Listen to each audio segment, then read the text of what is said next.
by sideline. Get to Citi Field for Family Sunday, May 1st, to watch the Mets take on the Giants at 1:10 p.m. The first 15,000 fans in attendance will receive a pair of Curtis Granderson baseball socks, courtesy of East Coast Power and Gas. Plus, all kids can run the bases after the game in the Mr. Met Dash, presented by Northwell Health. For tickets, visit Mets.com/Family Sundays. Mets and Phillies on a beautiful day in Philadelphia, turning into a gorgeous evening. First pitch is coming right up.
The Mets, meet the Mets, step right up and greet the Mets.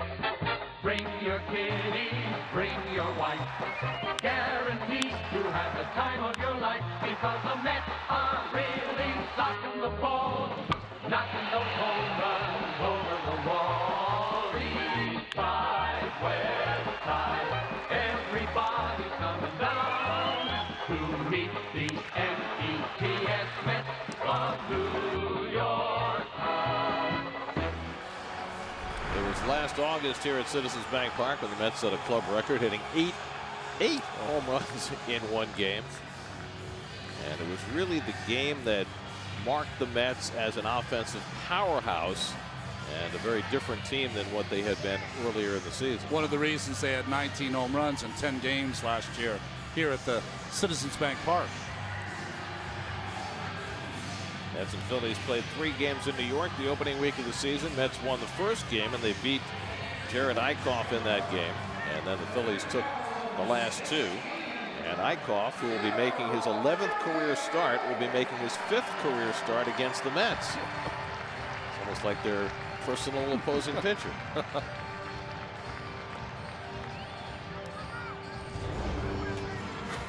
Asia Geico Mets starting lineup. David Wright, after a day off yesterday, back in the 2-hole. Michael Conforto is settled in now into the 3-hole. And why not after the series he had in Cleveland. Kevin Plawecki gets another start today. Travis d'Arnaud should be ready to go tomorrow after getting plunked on the elbow Saturday afternoon. But Plawecki, who had 2 hits yesterday, right back in there today.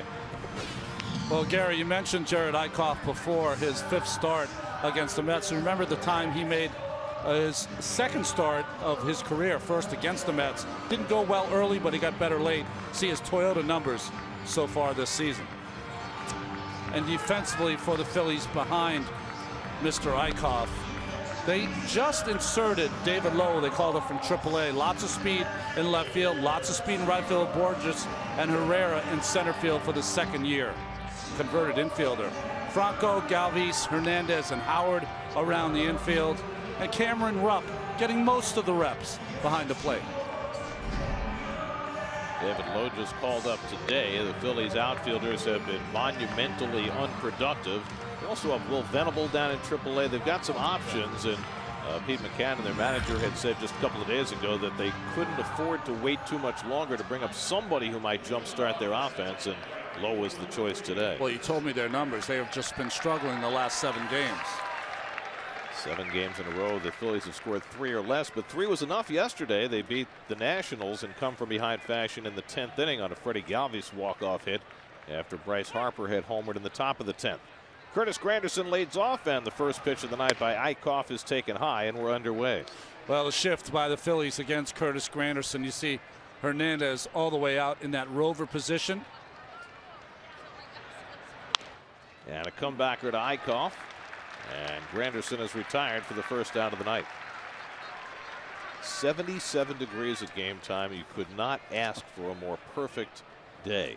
Well, I think for even announcers alike, every ball player has just wanted to get the hot weather here in April and May so they can start getting loose. And it should help this Mets offense, although it got on track in Cleveland. Well, we had beautiful days in Cleveland. The temperatures were in the 50s for all 3 games, but it was bright sunny skies, much to the dismay of Rajay Davis. Oh, man. I've never seen a guy have so much trouble in a short period of time battling the sun.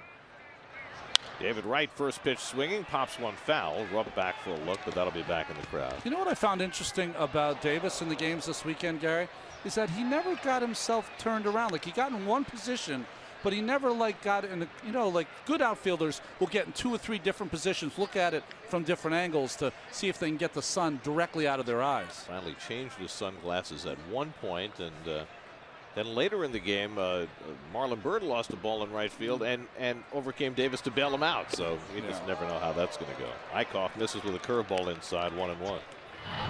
Breaking ball doesn't break, stays inside, and got David off that plate. We've seen that breaking ball that starts at him has been a part of his Achilles heel. And another curveball bends in for a strike. Ronnie mentioned the numbers during the open. David has had 115 hits in this ballpark and 20 home runs. That's more hits and more home runs than any Met has had in any opposing ballpark. The next highest number of hits for any Met in any ballpark was Ed Kranepool, had 91 hits at Wrigley Field, and David's got 115 in this park.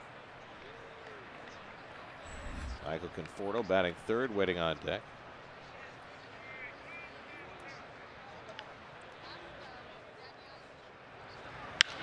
And he drives one deep to right field. Back goes Borges, looking up, and it's out of here! David Wright does it again at Citizens Bank Park, this time going oppo to give the Mets the early 1-0 lead. First home run, first RBI of the year for David Wright.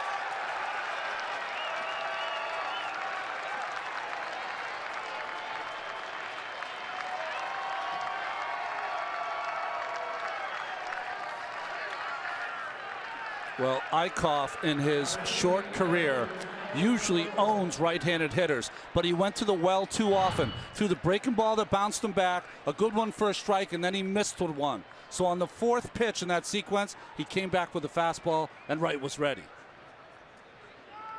I think David Wright hits well in this park, Gary, in my opinion, because he knows his strength, when he catches it, is going to go out of this ballpark, as opposed to sometimes it'll stay in New York. There are horses for courses. Yeah, there are.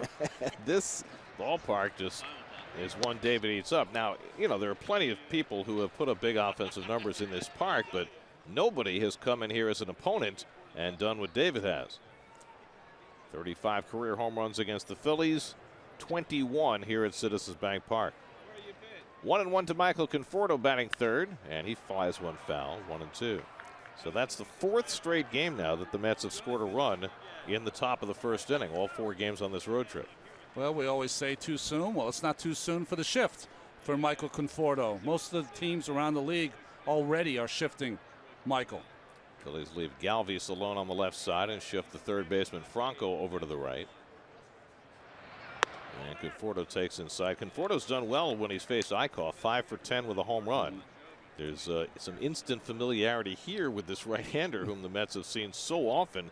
He didn't make his major league debut till August the 21st last year. You know, I know Keith really loves Conforto, and who wouldn't?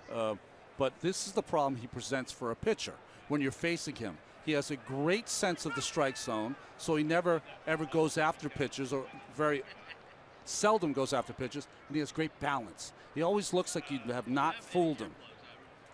He's run the count full against Eichhoff, and he pulls one foul. That ball was 6 inches in off the plate, still quick enough to get his hands inside and pull that down the line. Watch where this pitch is. I mean, that's off the plate in, and he got the barrel of the bat on it. Well, yesterday, against one of the toughest right-handers in baseball, his first 2 at-bats, he plowed a double off the right center field fence and then hit a scorcher over the first base bag for a pair of doubles against Corey Kluber. And Eichhoff bounces the curveball on 3-2, and Conforto's on with a 1-out walk. Well, that's what I was talking about. He's the third place hitter. He's young. They pitch him like he's been in that slot for a dozen years. 3-2 curveball to a guy in his first full season. So the Mets with a run home and a man on. And now Yoenis Cespedes, who, when the Mets hit those 8 home runs in a game here at Citizens Bank Park, hit the capper. He hit the 8th one for the record. That was part of his stretch where he hit 17 home runs in a 31-game span. And he takes a fastball for a strike. Occasionally you'll watch a team play and a baseball game will turn into a Sunday morning slow pitch softball game. That's what that game felt like. Cespedes has gotten hot on this trip. Last 7 games now he's hitting .385 with 9 runs batted in, 3 home runs. And he's been getting good cuts like that. First half dozen games of the year he looked a little bit off. This is a little cutter away, and it stayed right in the middle of the plate, and Eichhoff's lucky he got that ball back.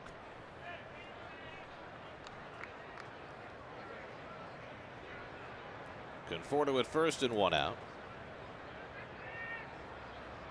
And Cespedes takes high.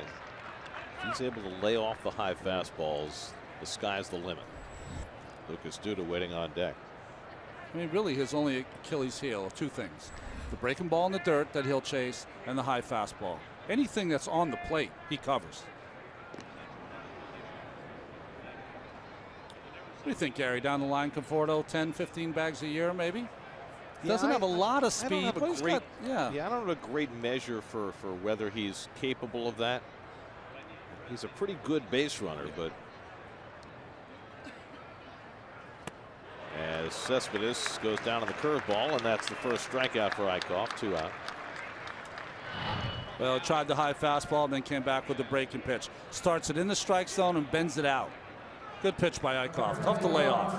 You know, you look at a player like Conforto, and I think of players like Jeff Bagwell, Michael Kadire, guys who didn't have great speed but learned how to take their opportunities. And bigger bodied guys, you know. So what he does have, and we watch it in the outfield, he does have some quickness, you know. Might not have 100-yard dash speed, 100-meter dash speed. There's a shift you were talking about before, Gary, about Franco, who's playing the second base position. Here's Duda, who delivered a 2-run single on the first pitch his first time up yesterday, and this time first pitch swinging, flies one out to right, and Borges squeezes it, and that retires the side. But David Wright, back in his favorite visitors park, goes the other way for his first home run of the year and gets the Mets off to another fast start. 1-0 as Syndergaard takes them out.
Noah Syndergaard taking the hill for his third start of the year. Took a no decision his last time out against Miami, but he has been absolutely scintillating over his first two starts.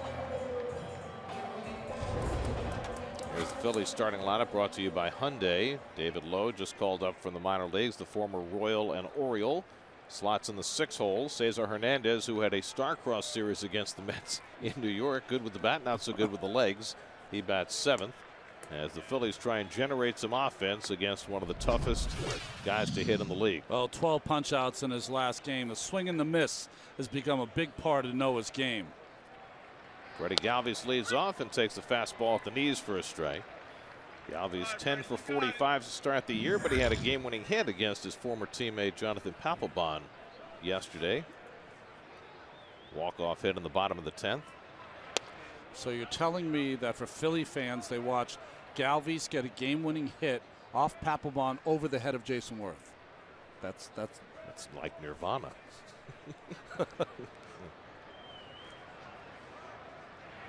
The only thing that would have been better if somehow J.D. Drew had been involved. There you go. How about the 92-mile-an-hour changeup there from Syndergaard? Odubel Herrera on deck, and then Maikel Franco for the Phillies. Phillies come into the night dead last in the National League as Galvis looks at that 101-mile-an-hour fastball. Well, you want to have a 10-mile-an-hour differential, Gary, between your fastball and your changeup. 101, 92, that's close.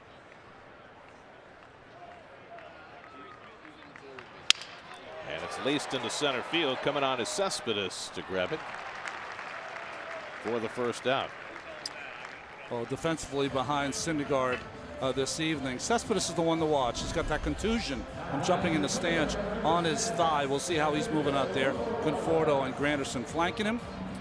And then in the infield, we talked about Cabrera's intelligence at shortstop. Neil Walker and Heben turning the double play. Lucas at first. And Plawecki, who's had 2 really good games in place of Travis d'Arnaud, who should be ready tomorrow. Here's Odubel Herrera, who's off to a good start. .415 on base percentage through the first dozen games of the year, and he slaps one foul. And Syndergaard consistently getting to triple digits in this first inning. Well, you have a big issue if you're an opposing hitter. You have to be aggressive and attack him, but what it can do for Noah if he throws quality pitches early, 100-mile-an-hour quality pitch, it could get him some real easy outs early in the game. Protect his pitch count. Well, he's been striking people out in droves. 21 strikeouts in his first 13 innings of the year, and he's only walked 2 batters. And I think that's what's been so amazing in his development, the ability to not only throw such incredibly difficult pitches to hit, but to be able to command them as well as he has. Well, I think that's one of the reasons he's gone to that slider. It's a little easier to control as opposed to that big 12-6 curveball, but that's still part of his arsenal. I mean, it's a heck of a no decision numbers right there.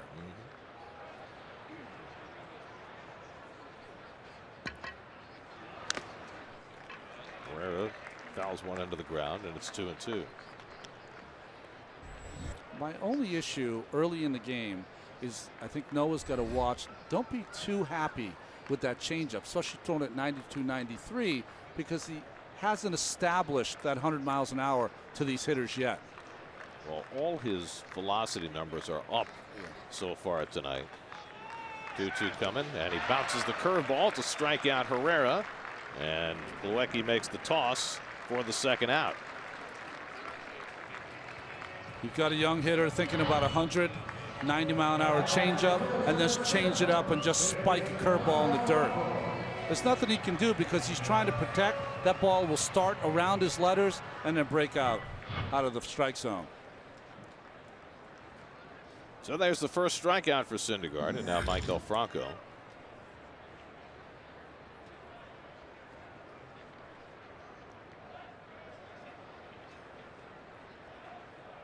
Franco, by any measure, the best bat in this Philadelphia lineup.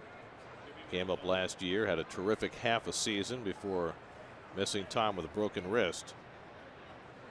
But he has a chance to be a special player.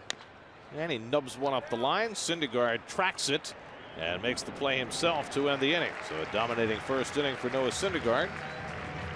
He gets the Phillies out 1-2-3 after 1-0 New York.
Well, here in South Philly, all the stadiums are close together, and the Flyers are playing tonight at the Wells Fargo Center against the Caps in Game 3 of their playoff series, which means we could have a monumental traffic jam after the game. We wish the hockey folk well and hope they go triple overtime. I don't mind being a Broad Street bully to get out of here. Neil Walker bounces one down to Ryan Howard, and he makes the flip to Eichhoff for the first out of the second.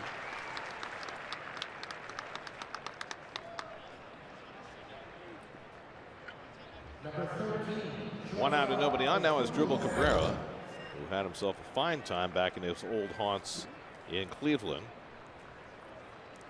Cabrera went 4 for 11 in that series. That's his batting average up to .308 for the year. He's one of those players that's always talking to people, smile on his face. He seems to have fun while he's playing this game.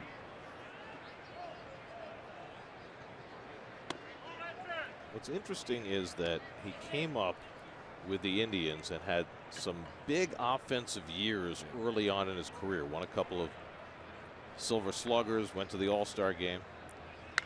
He drills that one down the line, and that's a fair ball going into the corner.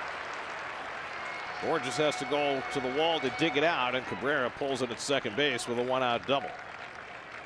Third double of the year for Asdrubal, and he just keeps on hitting. Well, the first fastball missed, came back with a little changeup, I believe, and Cabrera was all over it. Hooked it down the line and kept it fair. You have to not only like Cabrera, but the combo of Walker and Cabrera have been nice. I was saying about Cabrera, he came up and had some instant success offensively, and I think it's caused people to really discount the other areas of his game that have gotten better as his offense maybe has waned a little bit. Kevin Plawecki takes a curveball out of the strike zone. You know, it's a little bit, and there was more injuries with Grady Sizemore. But you know how Grady Sizemore had those great early years and then could never find that magic again. Well, Cabrera does a lot of little things that can help your team win. Plawecki 2 for 4 yesterday, a couple of bullets. One he hit off the wall in left field, another one nearly undressed Corey Kluber on its way into center field. So Plawecki, who struggled with the bat last year as a rookie, has looked much better early on, making much more solid contact. Had that game-winning hit at Citi Field last week.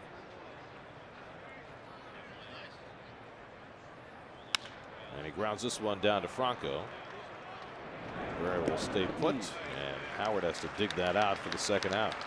You know what I found interesting about yesterday's game, Gary, is that Corey Kluber has one of the best breaking balls in all of baseball. But what the Mets did, and I discount game plans, you know, they don't always work. They had a great game plan. They wanted to make sure they jumped on him early in the count. Dudas hit, prime example, so they would never had to face that breaking ball. You know, he got a lot of strikeouts with his curve, but it seemed like he never threw his cutter, which is such a good pitch for him. I didn't really get what was going on with Kluber, and you know, he got unlucky with the 3 runs that were caused by the sun, but still the Mets jumped on him before that for 3 runs in the first. Here's Syndergaard with a runner at second and 2 out. First pitch curveball to the pitcher. Shows a little respect there. Syndergaard, lifetime .205 hitter with 1 enormous home run. You remember that one? 430 to center field. Against the Phillies. Although there's been a pitcher this year hit one farther. Oh, Jake Arrieta hit one in Arizona that went 440. Out to center field, and Herrera waits for it, and that retires the side. A double and 1 left. Syndergaard will head back to doing what he does for a living when we come back.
Talks with manager Terry Collins for the pregame show, and here's some of today's interview. Steve talking to Terry. You moved Conforto into that 3 spot this past weekend. He goes 5 for 12 with 4 extra base hits. What have you seen out of his at-bats that has impressed you? Well, one of the things I think that really helps, and Steve, a lot of people forget about it, but it's the guy hitting behind him. You know, when you've got a presence of Yoenis Cespedes hit behind you, you know, the pitcher's saying, I got to get this guy out, and therefore you're going to get something to hit. And the best thing I like about Michael is he realizes that, and he's not missing mistakes right now, and that when you're going good, that's what you're going to get. You're going to get production. Another really heads-up play by Asdrubal Cabrera yesterday, pushing that bunt down the third baseline and scoring Curtis Granderson. What has he brought to this team? Well, you know, the one thing we've seen, Steve, this guy, you know, I never saw a lot of him. I mean, I saw him in Washington, but he's playing second base, and we played when he was in Cleveland. We just saw him sporadically. In Tampa Bay, we saw him just a few games. This guy's a better player than you think he is. You know, he's a very, very good defender. He's a very intelligent guy. Even yesterday, Curtis got on and led the game off. He's on first base, and he said, look, I'm going to get a ball. I got hit in that hole, and does. And now you're first and third, and you got a big inning started. So he's a heads-up guy. He's on top of the game, and he loves to play. And that is that's certainly the case. You saw Ryan Howard get a base hit through the vacated shortstop hole against the shift, and the Phillies have their first base runner. On the first pitch. That's going to be a theme for you folks to watch here. See if the Phillies are trying to be real aggressive on a first pitch fastball from Syndergaard. Cameron Rupp at the plate hitting 5th in the order. And he tries to hold the swing and run around on a 94-mile-an-hour slider. Good luck. You know what I found interesting about Terry's comments is that he's really been subtle in the way that he's protecting Conforto. Yes, I put him there because he's hitting well. I put him there. He's got good hitters behind him. I put him there. I could make a change. You know, he hasn't made it in such a way that it's etched in stone. So let me ask you this, because this is really interesting to me, because I was talking to somebody else about this off the air yesterday.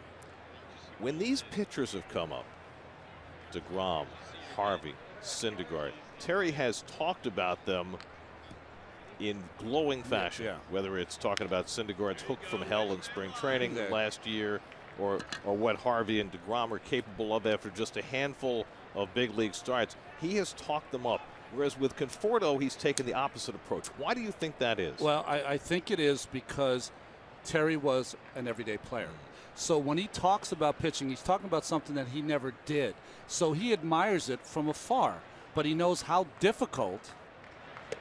As Rupp goes down on the curveball, and that's the first out of the inning. He knows how difficult it is on a young hitter to be a third-place hitter and to do it day in and day out. He hasn't even done it against left-handers yet. That's to come.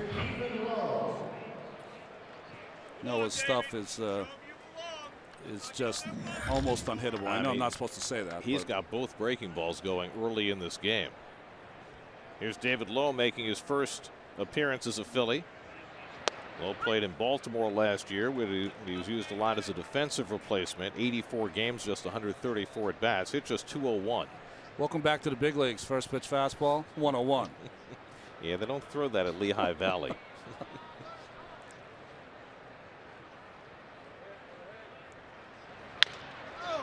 Double play ball if they hurry. And Walker bobbles it on the tag and has to flip to Cabrera, and they get the out at second.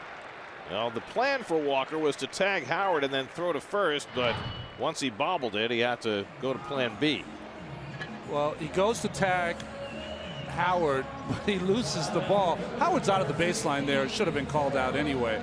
But that was just, we've seen a couple of these for Neal. He knew the speed of Lowe and knew that he had to rush it. Almost lost the play, though. So that gives Phillies a little faster base runner at first base with Lowe with 2 out, and Cesar Hernandez at the plate.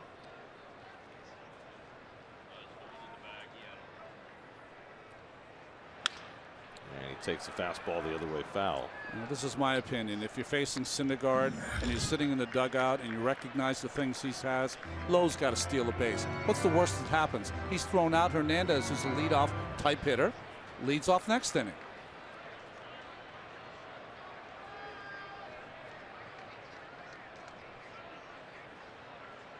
And there he goes. The throw by Plawecki is a little high, and Lowe's able to stay on the base, and he has his first stolen base as a Philly. Well, he's got great speed. This ball's down. Well, not that bad. It's easier to throw when it's up. I thought Plawecki got rid of it pretty quickly, but just a little high. And see, the umpire stayed with the tag because he was going through the bag with such velocity that his hand scrapes over it, and he's got to catch it with his back spike, which he did. Got to replace the hand with the foot.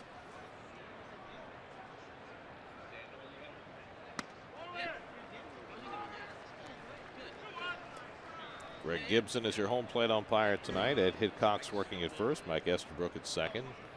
Dana DeMuth is the crew chief. He's at third. The replay bunker being manned by Joe West and Mike Winters' crews back in New York.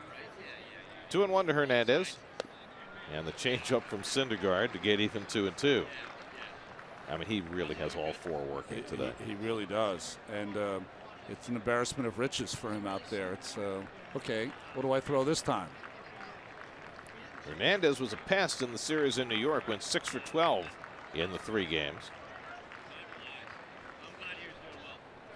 And he lays off the curveball to run the count full. That's the same pitch that Odubel Herrera swung at, but Hernandez a little more patient. Peter Borges would be next. Odubel Herrera, apologize. Asdrubal.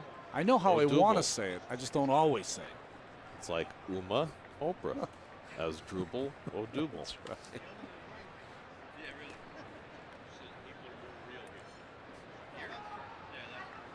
3-2 to Hernandez. And he's able to waste away that 101-mile-an-hour fastball. Struble, I think I've got it down because I better have it down. He's Mets player. Odubel is hard for me because when I start to say it, I want to say Odubel McDowell. That's what's coming out in my brain. Odubel McDowell, one of the few players who went straight from the college campus to the big leagues without stopping in the minor leagues. Arizona State, right? Long turn at bat for Hernandez, who's a switch hitter who's hitting .345 left-handed so far this year. He struggled as a right-hand batter.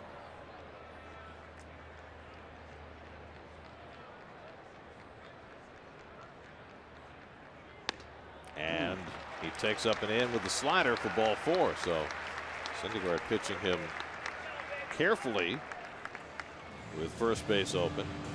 And he'll take on Borges instead. I don't think with the kind of stuff that Syndergaard ever intentionally issues a pass because there's a base open. But he had a choice there. On the 3-2 count, do I give in and just throw the fastball because he knows it's coming, or try to fool him? Tried to fool him. It didn't work. Now he faces the right-handed hitter, which he's owned this year. This year, right-hand hitters hitting .174 against Syndergaard. The lefty's .240. So low at second. Hernandez at first. Good speed on the bases for the Phillies. Syndergaard protecting a 1-0 lead in the second. Borges sitting just .189, part of that Phillies outfield that has really struggled to produce any offense. And he hits the first pitch in the air well to center field, but Cespedes back, has a bead, and reels it in to retire the side. Syndergaard works around a hit and a walk in the second. Keeps the Mets up 1-0 going to the third. Make sure you get the mustard.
The more strikeouts the Mets record, the more you save. Every strikeout thrown by a Mets pitcher against the Phillies and Braves saves you 1% off select tickets to the upcoming homestand April 25th through May 4th. For more information, visit Mets.com/strikeouts.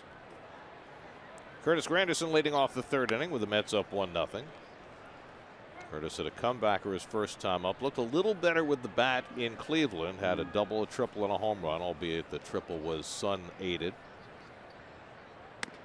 And Eichhoff falls behind him 3-0. It's the first Mets triple this year, right? Yes, it was. Mets are not a triple-centric team. Much more built around the home run.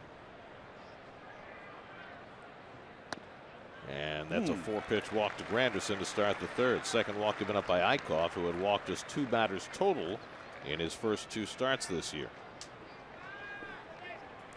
So the Mets have a leadoff base runner, and now David Wright, who got the Mets started by clubbing one into the seats in right field for his first home run and first run batted in of the season. We mentioned that David now has hit 21 home runs in this ballpark, more than any visiting player. Second on that list is another guy who hit most of his home runs here as a Met. David gets under this one, and Herrera waiting for it to come down. 1 out. With 14 home runs at Citizens Bank Park, Carlos Beltran is second behind David on that list. David just missed that one. You see Herrera in center field, the way he cautiously looked at that ball, and the right fielder and center field, a left fielder, both ran to help him. This is the time of night here. Sometimes Citi Field has it too. It's hard to see the ball when it's hit that high. And we're going to Atlanta, where it's hardest of all. That's right. What do you? Last year, though, of it being difficult, right? Well, unless they configure the new ballpark in Atlanta the same way they did Turner Field with no lights in the outfield. Right. Here's Michael Conforto, who walked his first time up. By the way, David and Carlos may be eclipsed very quickly on that Citizens Bank Park list. Bryce Harper has homered in 6 straight games in this ballpark, including the 3 over the weekend. Curveball in for a strike to Conforto.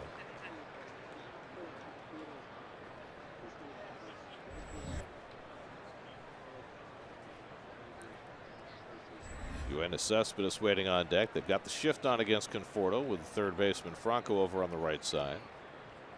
And the curveball drops in for a strike 0-2, and Eichhoff has thrown a ton of curveballs in this game. Well, you know, that's what Conforto is seeing more and more of. I think that's why he jumped on those 2 fastballs from Kluber. Does not see a lot of fastballs over the middle. They'll pound him inside off the plate to try to set up the soft stuff. And he comes back with the fastball and strikes him out. So he set him up with the breaking stuff that time. And Eichhoff has his second strikeout, 2 down.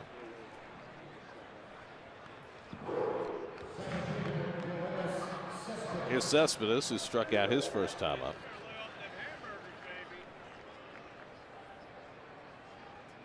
By the way, Harper homering in 6 straight games in this park. That ties a major league record for most games a visiting player homering in one park.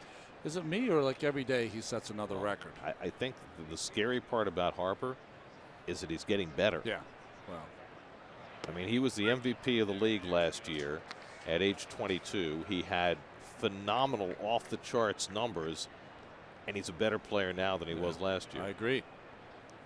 I just think his pitch selection has improved so drastically over the last couple of seasons. I saw him take an at-bat off Matt Harvey in spring training, and it's only spring training, but it was a 3-2 breaking ball just off the plate, took it, walked. That's a pitch that he would have swung at 99 times out of 100 a couple of years ago. Now, 2 years ago, if you made the argument of Mike Trout versus Bryce Harper, it would be a no-brainer in favor of Trout. It seems like it's awfully close. Yes, it is. Trout, I mean, he's off to a bad start this year, but I'm not even talking about that. Just Harper has seemed to catch up with him in so many ways. Is Harper 2 years younger than Trout? I think it's 1 year. 1 year, okay.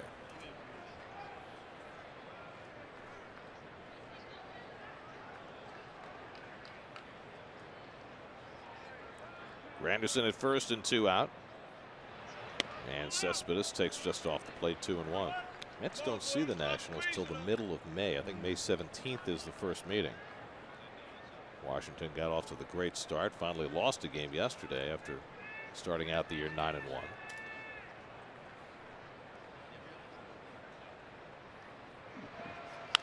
In fact, before the Mets won yesterday and the Nats lost, the Nats were 5 games in front of the Mets, which is further in front further behind than the Mets were all last year. Yes. So the task this year to win the National League East, I think, is going to be a lot more difficult because it's a different feel this year in Washington. When they face the Nats in Washington in May, it's going to be must watch, must get a ticket kind of series. Curveball popped up. Ryan Howard waiting for it. And that retires the side. So Eichhoff able to work around the leadoff walk. Middle of the third at Citizens Bank Park. Still 1-0 New York.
Lead 1-0 behind David Wright's home run and the pitching of Noah Syndergaard. Right now, let's go inside baseball with Steve Gelb. Steve?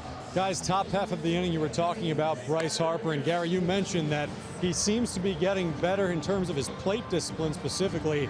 And boy, the numbers really back that up through 11 games. He's only swung and missed 13 times total through 11 games this season. That's 7% of the time that he swings he is missing this year. And just for some numbers of comparison, 6 home runs, 8 walks, I should say. He's only got 4 strikeouts. Those are insane numbers when you look at ratios right now, even how early it is. I mean, any way you slice it, the guy is just, he's a phenomenal player who's getting better. 22% of the plate appearances in baseball now result in strikeouts. Strikeouts are up 1 more than they were last year. Well, the guy on the mound has something to do with Yes, that. Because he's getting better, too. Well, those are the numbers so far this season for Bryce Harper. An OPS over 1,300. That's pretty good. A lot of April to go. Eichhoff goes down swinging, and that's the 3rd strikeout for Syndergaard. First time through the batting order. Yeah, he's just getting loose. In his last start, Syndergaard had 26 swings and misses. The most by a Mets pitcher in decades. That's good for a month, Gary. It really is. He's got 6 the first time through the batting order today. Here's Freddie Galvis, who got a pretty good wood on a 101-mile-an-hour fastball his first time up and lined out to center field. Corners in against Galvis. And he takes a curveball for a strike. Galvis only has 1 hit against Syndergaard, but it's a home run. I talked about in Citi Field, at Citi Field, Galvis had good numbers against Harvey, had good numbers against DeGrom. And he drives this one toward the gap in left center, chasing Cespedes back, and it'll beat him to the wall. Galvis on his way to second, and he pulls in standing with a leadoff double. 2 hard-hit balls off the bat of Galvis tonight against Syndergaard. Well, Galvis is the kind of hitter that is going to thrive, not thrive, I shouldn't say, but has a chance against these hard throwers because he has such a short stroke. Just kind of plays pepper with that baseball and lets Syndergaard provide all the power. And you mentioned his numbers against guys he's seen a lot. He was talking about his game-winning hit against Papelbon yesterday and his knowledge of Papelbon and how he's adjusted from having watched him as a teammate. So he's a pretty smart hitter, it would appear. Here's Herrera, who struck out his first time up.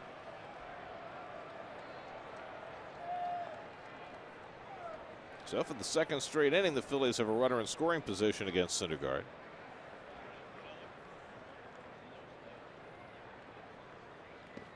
And Noah bounces that curveball. Plawecki smothers it.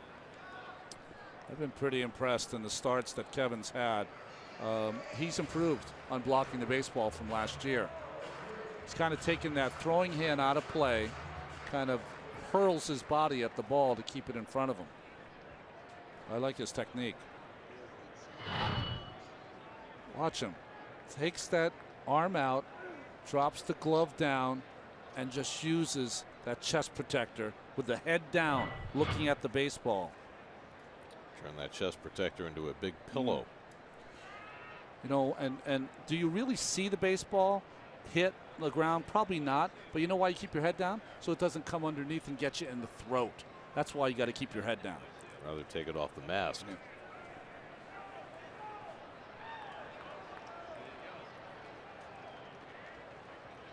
1-0 to Odubel Herrera. Galvis takes off for third. Plawecki's throw not in time. Galvis steals third. Well, it was interesting that Asdrubal Cabrera was trying to put a play on, trying to get close and get Syndergaard to stop Galvis. But with one out, even with Herrera, the left-handed hitter, up, these are the chances that teams are going to take all season long against these vaunted Mets pitchers, because you can't string 3 or 4 hits together. That is the first stolen base of the year for Freddie Galvis, who had 10 last year.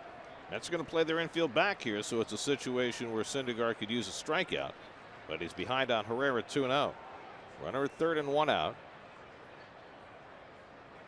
And Herrera pokes one toward the hole, and that'll get the game tied. Galvis comes in on a soft single by Odubel Herrera, and the game is even at 1.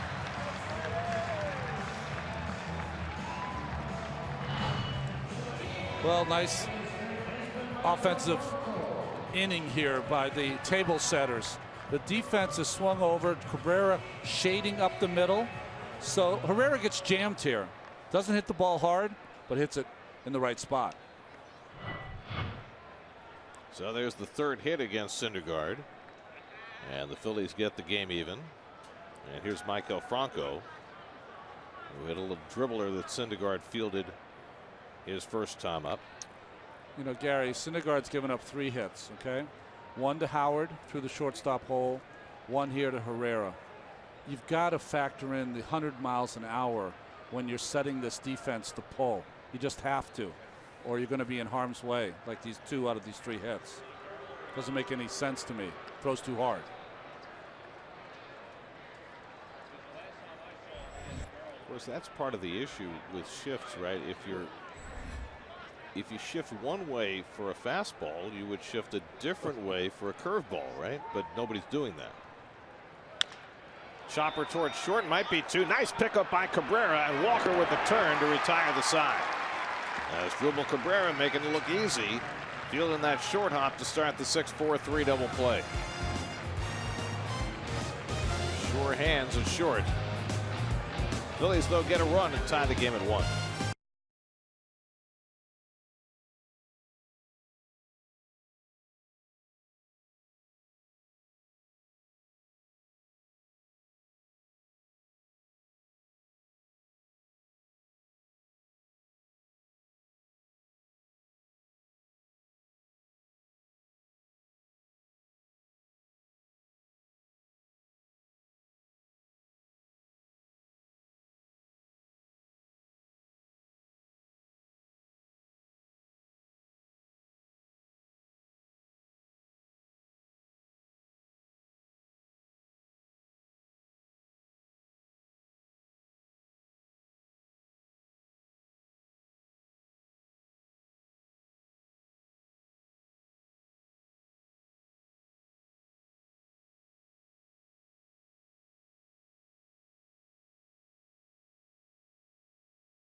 Trivia.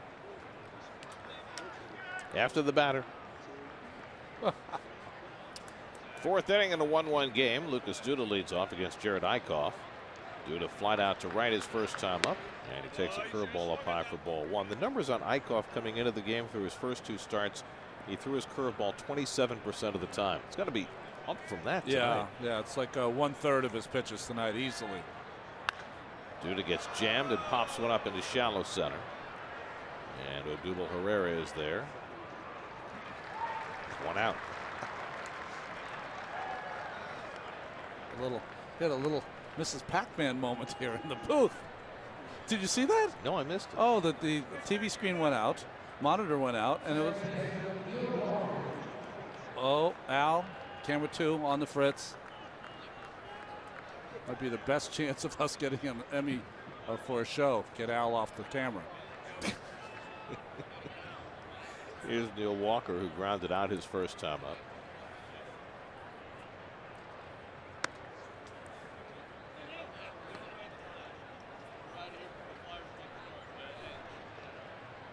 Neil Walker has had 45 official at-bats this season, and he's yet to draw a walk. Now, Neil is about a 50 walk per season guy, so he's not, he's not walking all the time, but, every 3rd game he'll draw a walk. And I find it interesting that a guy in his first year with a new team is maybe being a little more aggressive and not walking as much. He pulls this one into right field, and Borges moves over to grab it. 2 out. Well, certainly this has no numbers behind it, but I was just thinking off the top of my head that here's a guy who's going to be a free agent at the end of the year, so he wants to swing the bat. Second, if I'm pitching against the Mets, you get through Duda, that part of the lineup, you're going to challenge Neil Walker more because, you're kind of relieved that you've gone through the toughest part. And I know Neil's an accomplished hitter too, but you know what I'm saying, right? You don't think of him as much of a power threat, even though he has been so far this year. Here's Cabrera, who pulled a double down the right field line his first time up. But, when people look at numbers and make projections, they forget about those kinds of factors, right? Of course. Because, players have, whether it's overt or whether it's subconscious, there are certain ways that you play the game based on the circumstances you're in. I'm telling you that standing on the mound, those are the kind of things you think about. Now, not only will they overlook them, I think a lot of people will tell you that they're utter nonsense, what I just said about Neil Walker's place in the lineup and how pitchers feel about facing him. What did he hit in Pittsburgh? Was he in that number 2 hole a lot? Well, he hit cleanup. He hit cleanup too? Okay. For the Pirates. He's been all over the batting order. But his best numbers in his career have come as a cleanup hitter, which you don't really think of him as. Hernandez on the backhand. Throws out Cabrera, and Eichhoff has himself his first 1-2-3 inning of the night. Middle of the 4th, tied at 1.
traveled out of state tonight.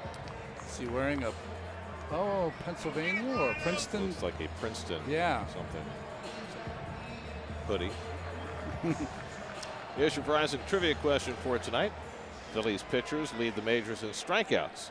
When's the last time that the Phillies ended the season leading the league in strikeouts? I mean, initially I go to the Cole Hamels, Ray Halladay era, right? Oswalt was here for a while. Ryan Howard leading off in the home fourth inning. With the Mets playing a shift, he scooted one through the vacated shortstop hole. Now Cabrera playing in that shortstop hole. And Syndergaard quickly ahead 0-2. Then I think of the Schilling era when he was routinely striking out 200 And plus. they had Vicente Padilla then, which would right. also strike people out. And then he can go all the way back to the 80s, late 70s, 80s, of course, with lefty. Or it could be even earlier with the Robin Roberts Phillies. And Syndergaard blows away Howard with the high fastball. Fourth strikeout for Noah. Well, really no chance. First pitch breaking ball for a strike.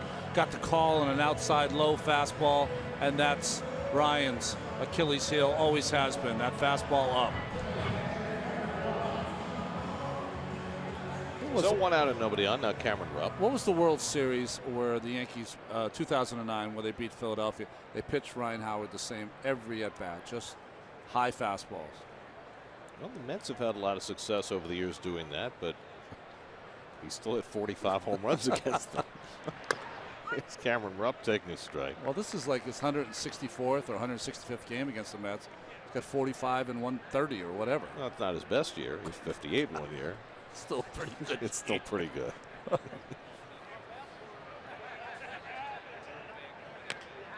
And Rupp chops one up the line. Fair ball. Plawecki makes the play. 2 down. Plawecki getting out quickly from behind the plate on that little chopper. Amazing. Syndergaard's overpowered the first 2 hitters in the inning. Amazing to me that catchers, for the most part, don't run particularly well, right? But they're awfully quick getting out from behind the plate. Well, think about what you need to do as a catcher to throw a runner out at second, and how quick you have to be to do that. That's right. The footwork and the pop time, as they call it, involved in getting out from behind the plate.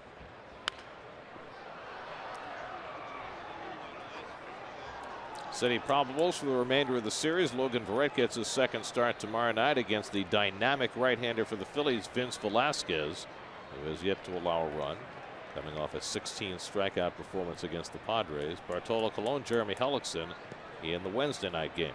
You know, that game with 16 strikeouts was a CG. Do you know what that stands for, Gary? I believe that's a complete game. Oh, there you go. They still have those. There have been a few of those early this season. Jaime Garcia threw a one-hitter for the Cardinals. Well, Syndergaard's fastball is backed all the way up to 99 miles an hour. He was throwing 101 earlier in the game. 99 will do. Well, Tapper past Syndergaard. David with the bare hand, and he got him! Oh, wow, what a play by David Wright. He makes that bare hand play as well as anyone, and this time running to his left and barehanding with his right. That is just superb. And he gets a speedy guy in David Lowe. 8-pitch inning for Syndergaard, still 1-1.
Fifth inning, Mets and Phillies tied at 1. Kevin Plawecki leads off against Jared Eichhoff and hits the first pitch toward left center field. Cutting across is low, and he makes the play going away on a well-struck ball by Plawecki. 1 pitch and 1 out. Join the debate as Chris Carlin and John Hine discuss tomorrow's Rangers-Penguins game on Loudmouth, presented by Cheapo Air, tomorrow at 5:30, only on SNY.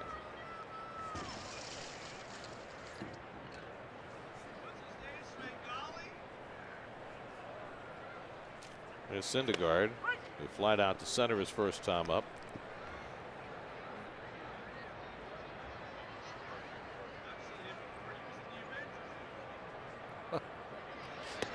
Did you hear that comment by someone down in the stands? What was that? Said, I've seen this guy before. He was in the latest Avengers movie.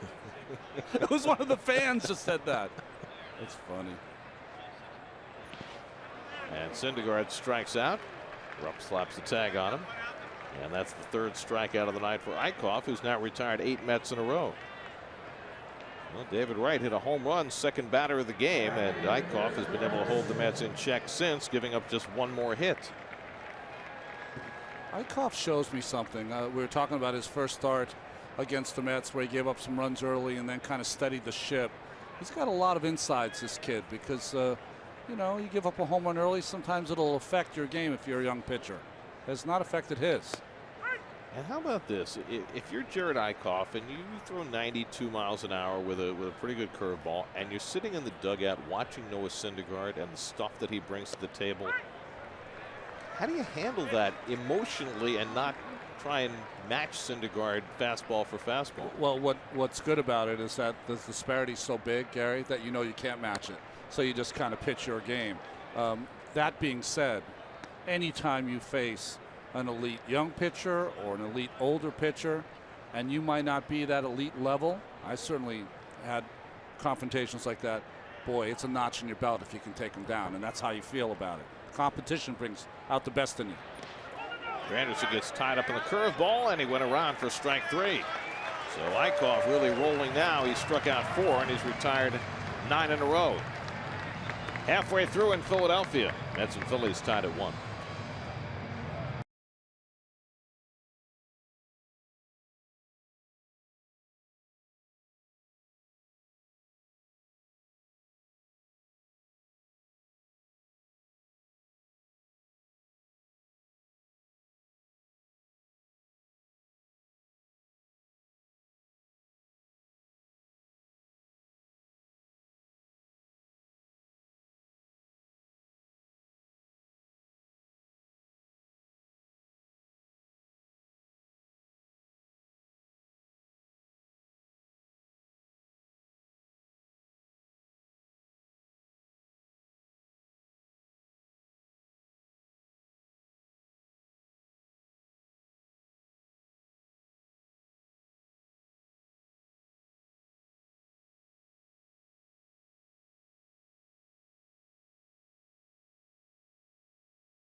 Plus, will the Jets use Wilkerson to trade up for a quarterback? Get the up-to-the-minute info on Jets blog, part of the SNY.TV blog network. Noah Syndergaard working the bottom of the 5th inning against the lower third of the Phillies batting order. Cesar Hernandez walked his first time up, then Peter Borges and the pitcher Eichhoff. The Mets 1 run, 2 hits. The Phillies 1 run, 3 hits. And it's sliced out to left, right at Conforto. And Hernandez retired, 1 away.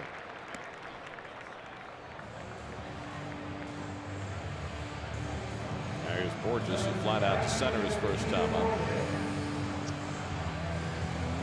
Noah, one of the things that it's going to be interesting to watch, Gary, is that in his last game, he struck out, what, 12 of 99 pitches, is that he might be one of those few or rare power pitchers who's able to keep his pitch count down, which he's doing again this evening. Well, he threw just 45 through 4 tonight with 4 strikeouts. Syndergaard, in his first 2 starts, struck out 21 with only 2 walks. First pitcher since Curt Schilling in 2002 to have that many strikeouts and that few walks through his first 2 starts of the season. I mean, what he's done so far has been pretty extraordinary. Well, we just saw Curt recently. He did a Mets game, and boy, to be compared to him, if you're a young pitcher, is high praise. You know, Curt is a big man. He would shrink beside Syndergaard. That's true. Although I had never noticed with Curt Schilling until I saw him the other day and we were talking for a while, that he has like those shoulders that are just keep going on and on. The Phil Jackson shoulder. I never, yeah, Phil Jackson, exactly.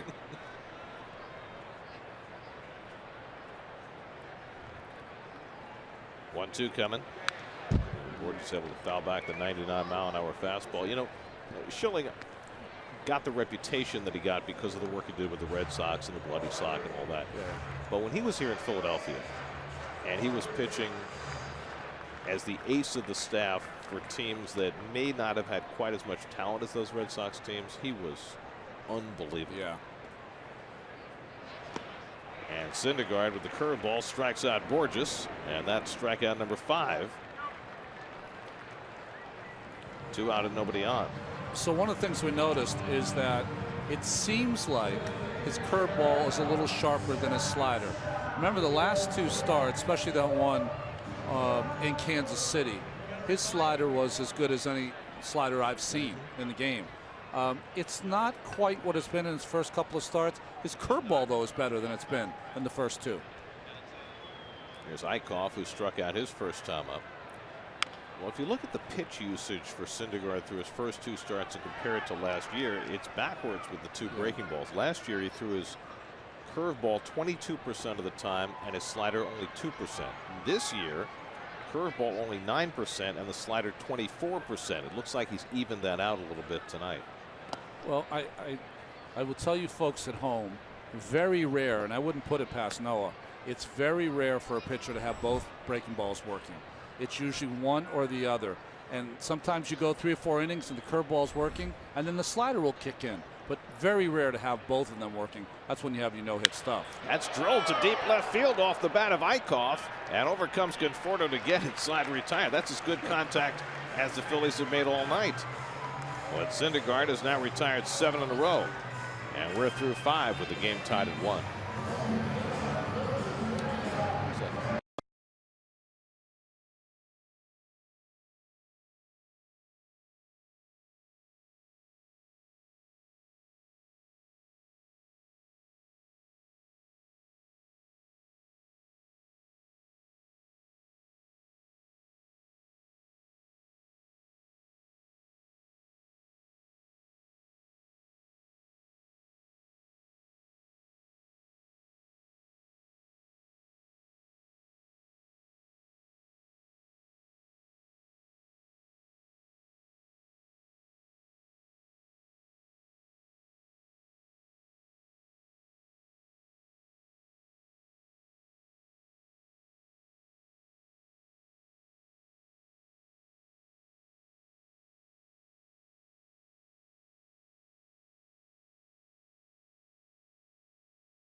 Fernandez on the mound tonight. After getting swept by the Braves the last 3 days, they could use a win. Marlins have yet to win a game at home. 0-5. Now Fernandez 17-1 at home, so he's the best bet. But he's 0 for his last one. That's right. David Wright leading off the 6th inning. David supplied the Mets' only run with an opposite field home run in the 1st inning. Jared Eichhoff has settled in to retire 9 Mets in a row since a walk to Granderson in the 3rd. Little different look here in the top of the 6th. A couple of sliders from Eichhoff, not the curveball. And he comes back with a fastball off the plate, 2-1. Michael Conforto on deck, then Yoenis Cespedes for the Mets in the 6th. That scored 17 runs in their 3 games in Cleveland. And they put up a 6th spot against the former Cy Young Award winner Corey Kluber yesterday. But so far, other than Wright's home run, Eichhoff has befuddled them. He's behind on Wright, 3-1. And David pulls one down to 3rd. Nice stop by Franco, laying out, and a good arm to throw out Wright, 1 away. Well, Wright made a tremendous play 2 innings ago, and now Maikel Franco turns in one of his own. Well, there was a day in baseball that the best arms in the field were your right fielders and your third basemen. And Franco showed an old-time arm here. Makes the play, jumps to his feet, and a bullet to first base. They know all about great third base play here in Philadelphia between Mike Schmidt and Scott Rowland. They've had 2 of the best defensive third basemen ever to play the game. Of course, Mike Schmidt's probably the best overall third baseman ever to play the game. Conforto pulls one just foul. Howard stationed right on the line.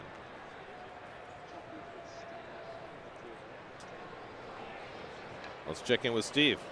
Gary, you know, something I think fans and even us as media forget is that at one time or another, all of these baseball players were just like us. They were playing Little League, and somewhere along the line, they fell in love with the game. They were much better than the rest of their peers. So throughout the season, we're going to check in with guys about when that moment was. For Michael Conforto, he says it was all the way back when he was about 6 or 7 years old. He was playing backyard wiffle ball with his father, and he crushed a wiffle ball that broke a window in the house. Now, keep in mind, part of the reason the wiffle ball was invented was to prevent broken windows. A 6-year-old breaking a window in the house, and he says this overwhelming sense of dread came over him. He thought he was going to get in so much trouble, but then he looked at his father, and his father was practically giddy, knowing in his mind, hey, wait a second, we may have something here. Did anybody get a measure on the exit velocity on the wiffle ball? That's right. What was the exit velocity in that ball he hit off Greinke, wrapped it around the foul pole? What was that? 115. Oh, man. He's got all the tools. Ability to foul off a pitcher's pitch right there. Remember his second at bat, he struck out on a pitch up. They just tried to go upstairs. He laid off it. You know, he's also an intelligent hitter.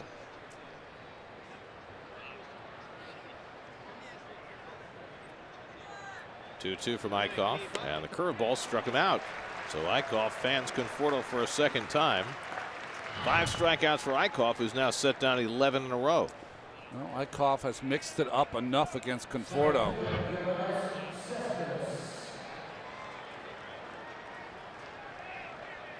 So 2 out and nobody on. Now Cespedes, who struck out and popped up 0 for 2.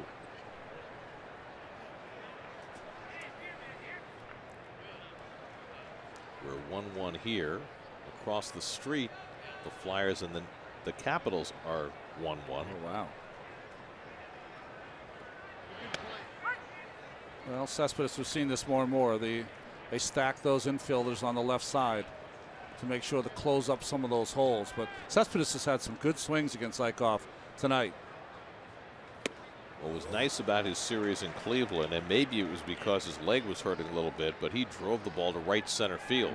Hit a home run out that way. Drove a double in the gap as well. Here, just looking to turn and hit one into the seats and left. Now behind on the count 0-2. And he shoots one the other way down the line. And Cespedes will get 2 bases out of this. Or just tracks it down in the corner, and Cespedes isn't going to stop. He's going to try for 3. Hernandez with a relay throw, not in time. Cespedes legging out a triple, his first of the year. Well, we haven't seen that much from you, and he's shooting that ball over the first base bed. Well, you just talked about him hitting the ball the other way. Once he does this coast to coast, almost impossible to keep him reined in. The ball was supposed to be up. It was just letter high, and he jumped all over it. And what's good about this, he reads it, and he sees, does Borges get to a quick? No. That's when he decided, when Borges didn't pick it up clean, to take the extra base. You know who that swing reminded me of? Vladimir Guerrero. Oh, that's a good call. Because Guerrero used to do that all the time. He'd take that pitch up and away and just smack it into the right field corner. Since I've seen him join the Mets, I always think of Orlando Cepeda when I watch him hit. So here's Duda with the go-ahead run at 3rd and 2 out. And the curveball in for a strike. Now the third baseman, well, actually it's the shortstop, Galvis, is playing a good 20 feet away from the bag at third, which enables Cespedes to get a pretty good lead down the line. Same situation, different player. We saw Cabrera in Cleveland take advantage of this shift. Duda is not going to do that. It's been a frustrating start to the season for Lucas. 0 for 2 today, 8 for 41 to start the year. Looking for his first home run.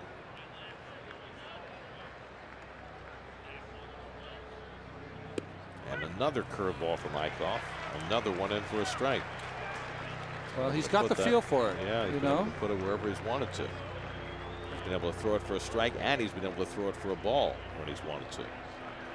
Does he go back to it? Does he bury it in the dirt? Does he try to throw one fastball in to set it up? Cespedes at 3rd and 2 out. And Duda takes one the other way, chasing low toward the line, diving, he can't get it. Cespedes is in with the go-ahead run. Duda to second, and the Mets lead it 2-1. Now David Lowe, who's making his debut as a Philly, closed a lot of ground to even get close to that ball, but he could not seal the deal. Well, once he got it in his glove, he never got it in there. It just hit on the outside. And once he hit on the ground, he's looking for it, but it did not stay in the webbing. Great hustle by Lowe, and almost a great play. Eichhoff made 2 mistakes in that inning. An 0-2 pitch to Cespedes that was supposed to be up above the letters. He threw it at the letters, and Cespedes took it to right. And that pitch was supposed to be in on Duda. It leaked back over the middle of the plate. That's why Lucas was able to take advantage. So it's a double for Duda, taking one the other way. See, this pitch supposed to be in, ends up on the outside part at the letters. It's 2 letter-high fastballs with a guy who's thrown a lot of curveballs tonight has cost Eichhoff. Nets only have 4 hits in this game, but all 4 have gone for extra bases. And now Walker at the plate takes a curveball for a strike. So a 2-out triple for Cespedes on an 0-2 pitch going the other way. And then Duda goes the other way on a 1-2 pitch and doubles to drive him in.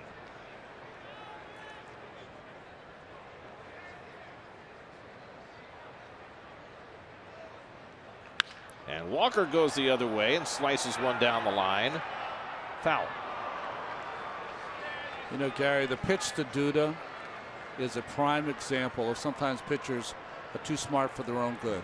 He just threw a curveball. Duda had no chance on it. All he had to do was bounce the next curveball, but he was thinking, and I know what he's thinking, set it up with one fastball in, then go back to the curveball. He never got to it.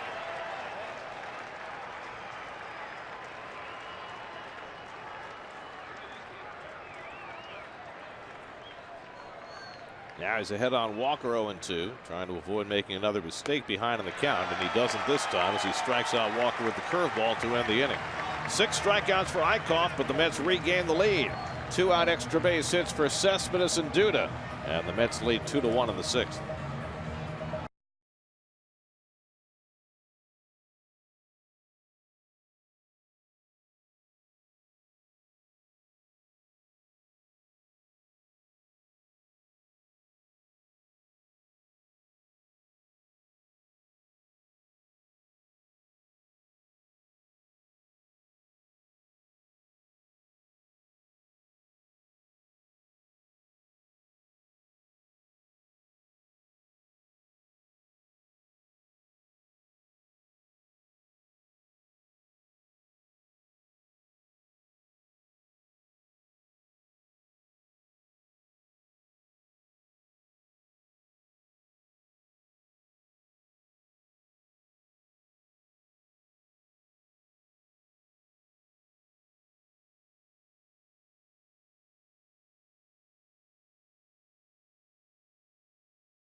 We asked what was the last time the Phillies led the National League in strikeouts, or led the majors in strikeouts, and it was 1993. Yeah.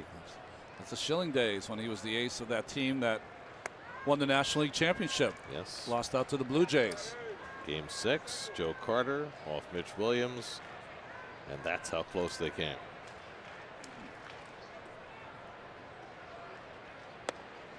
You'll never hit a bigger home run in your life, Joe? Is that the call? Tom Cheek. Yes. Touch 'em all or something like that. Now that was Tom's home run call. Touch 'em all, Yeah. and then you'll never hit a bigger home run in your life. Tom Cheek, who was Mr. Toronto baseball, wasn't he? He did. I think it was 4,000 straight games without missing one before he finally succumbed to a brain tumor that eventually killed him. He was beloved in Toronto. 2-2 to Freddie Galvis, leading off the bottom of the 6th. So Syndergaard staked to a lead for the second time. Noah has retired 7 in a row after giving up a run in the 3rd. Galvis scored that run, doubled, stole third, came home on Herrera's hit, and he just got a piece of that fastball. They've got a lot of that feeling back in Toronto, but those are the days that they would have 4.5 million fans come through that, what's now known as the Rogers Center. It was Sky Dome then. They had that incredible top of the batting order that they called Whamco. Remember? Yep. White, Alomar, Molitor, Carter, Olerud. There's the good curveball by Syndergaard to strike out Galvis, number 6 for Noah. Again, back to the curveball. It's high. It's not breaking as much as the other ones. But boy, when you have to sit on a 100-mile-an-hour fastball, you can be fooled. So 8 straight retired by Syndergaard, who is still working with a low pitch count. 1 out in the 6th, and now Odubel Herrera. Steven Matz was able to keep his pitch count down yesterday. Got through 7 with just 94 pitches. Boy, what a difference for Steven yesterday. Well, he made it simple to me watching the game, Gary. You know, he was using his fastball and he was spotting it. And he used the curveball, which I think is his second best pitch.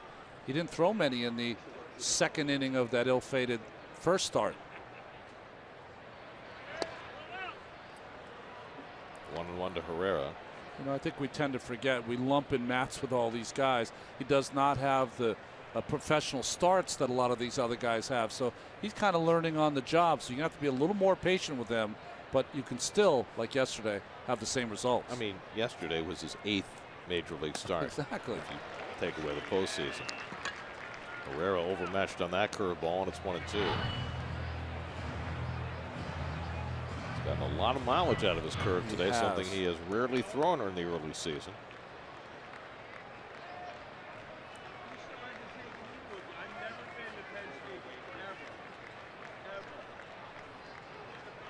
One, two. And somehow Herrera got a piece of a ball that might have otherwise hit him in the foot. Yeah, if he didn't foul it off, it was going to hit him in the foot. But so instead, he fouled it off into his foot. I mean, both of his feet were moving and maybe off the ground when he made contact. It was like Happy Gilmore. Exactly.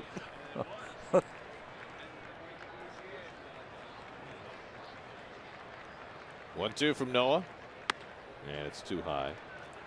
By the way, tomorrow Ronnie is going to be doing a demonstration of the mechanical issues that Matt Harvey has been struggling through.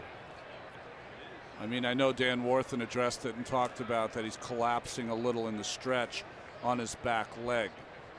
I'm going to Herrera goes down swinging on the high hard one. That's 7 now for Syndergaard. I'm going to explain what it is, how it happens, how you can fix it. It's just a fastball or breaking ball. I think it was just a high breaking ball, Gary. And then why I don't think it's his major concern. Okay. Okay. So we'll spend some time tomorrow at the ballpark doing a demo, as they call it in the biz. Okay. Live demo. Live demo. Well, Al's going to be doing it, so it might not be completely live. It will be plausibly live, if not actually live. To make sure Al's alive to do it live. Al gets more sleep for these games in Philly. He does. It's closer to home. Good pitch count. Look at that. Well, again, a high strikeout game for Syndergaard, where he has not thrown a lot of pitches. 12 strikeouts, 99 pitches on Tuesday. 7 strikeouts, so far only 69 pitches tonight. 1-1 to Franco. That's a line toward the middle and into center field for a base hit. So the Phillies have their 4th hit, a 2-out single for Franco. New York Mets baseball on SNY is brought to you by Cure Auto. Mets fans deserve savings. Cure Auto Insurance, drive well. By Time Warner Cable, enjoy all the things you love better with Time Warner Cable. Call 1-855-1-TWC today. And by Lexus, the Lexus NX Turbo and Hybrid go beyond utility. By the way, while we're talking about Met pitchers, there's great news for Jacob deGrom and his wife Stacy. They were able to take their week-old son Jackson home from the hospital today. The plan is for deGrom to throw a simulated game tomorrow in Port St. Lucie and perhaps rejoin the Mets rotation as early as this weekend. Well, maybe because of my own situation, I got really emotional when I found out that they were having issues with Jackson, and I'm just so happy that he's on his way home. Well, you can imagine how difficult it's been for them, especially as first-time parents, and how incredibly relieved they've got to be at this point. So it's you know, with the lat injury, taking deGrom down for a little while. As that ball gets away from Plawecki, and down to second base goes Franco, and now the tying run in scoring position.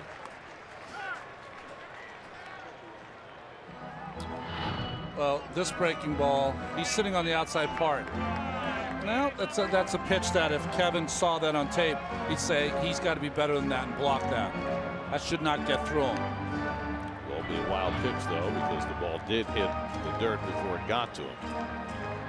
So Howard at the plate with the tying run at second base. Let's modify their shift somewhat. Herrera's actually looking for guidance from the dugout as to where to play, but they're not seeing him as Syndergaard bounces the curveball, and Howard did not swing. 2-1. Anyway, I was going to say that I think the lat injury turns out to be a blessing in disguise for deGrom. It gave him time to do what he needed to do at home, and now he can focus back on his job and get himself ready to work. And meanwhile, Logan Verrett did a great job his first start filling in, and he'll get the start again tomorrow.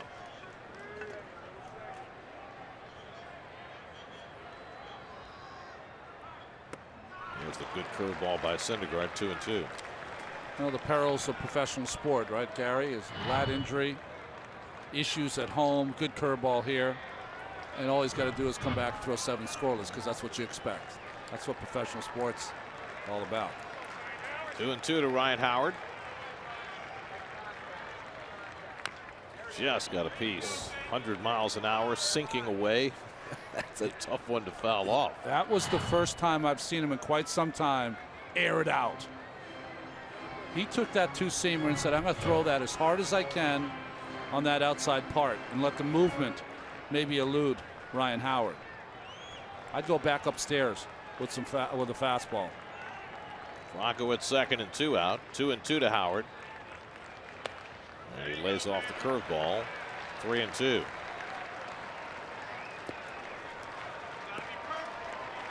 Ryan wants a fastball. If he sees it come out of his hand, he's going to swing at it. Just elevate it out of the strike zone.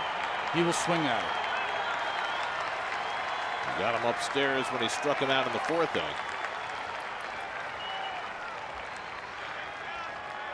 3-2. Too high, ball 4. With a 3-2 curveball. And he walks Howard. Second walk of the night for Syndergaard, and the Phillies have 2 men on for Cameron Rupp. That was a good at-bat by Ryan Howard. That looked like vintage 2008 Ryan Howard. Well, it's also got to be a You talked about it earlier when Syndergaard walked Hernandez on a 3-2 breaking ball. It's a pick your poison situation, right? It's a you do it with the knowledge that in this lineup, even at his age, he's their best threat. He's the guy that could put them ahead. Now, can Cameron Rupp do that? Of course he can. He has the talent to do it, but he doesn't have the gravitas of Mr. Howard. Rupp is 0 for 2, struck out and chopped one off the plate, and Plawecki threw him out. And this time a spiked slider for ball 1. Each team with 4 hits. That scored a run in the top of the inning to regain the lead, and Syndergaard looking for that shutdown inning. Struck out the first 2 batters, but Franco with a base hit, Howard with a walk, and now he's going to get through Rupp.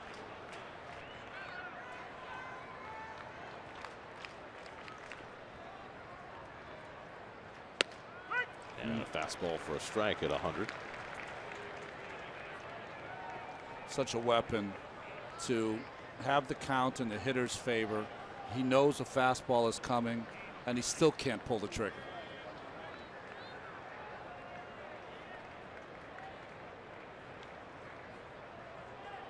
Two on, 2 out.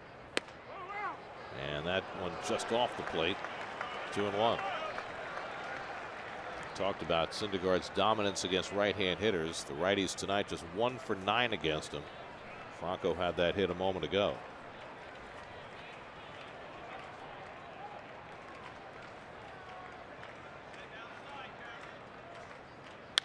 And Rupp lofts the slider foul, 2-2. Another one of those 95-mile-an-hour sliders that we saw in Syndergaard's last start. Yeah, that was one of his best ones.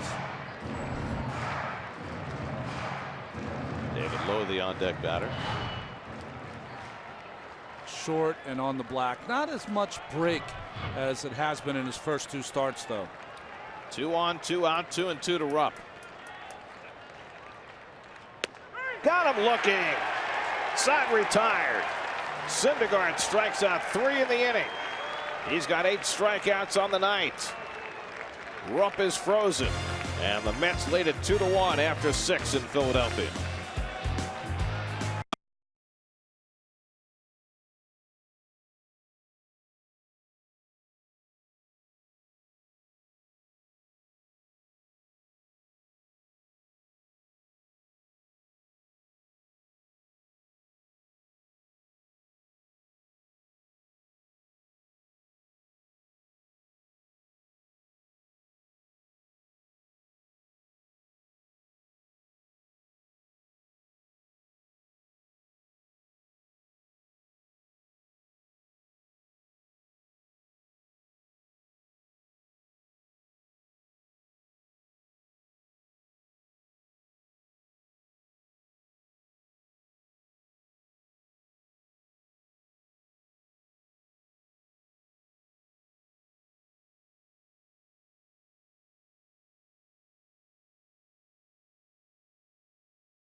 Seventh inning in Philadelphia. Mets with a 2-1 lead. Mets got a first inning home run from David Wright, a run scoring double in the 6th from Lucas Duda, as Dribble Cabrera leads off the 7th against Jared Eickhoff, who's been a worthy opponent for Noah Syndergaard tonight. Yes, he has. This reminds me of a lot of the games that the Mets played in the first 3-4 months of the season last year. Grounded toward the hole, and Hernandez can't flag it down, and Asdrubal Cabrera has his second hit of the night. Just able to squeeze one through that right side, and the Mets have the leadoff man on. Well, no shift by the Phillies against Cabrera. Straight up. And Hernandez had two choices there. I thought he was going to dive for that baseball, try to make the play. He thought he could get it just with his speed and quickness. It's the Mets' first single tonight. Their first 4 hits were all for extra bases. Now Kevin Plawecki, who's grounded out and flied out 0 for 2. And there's the slider from Eichhoff, missing away.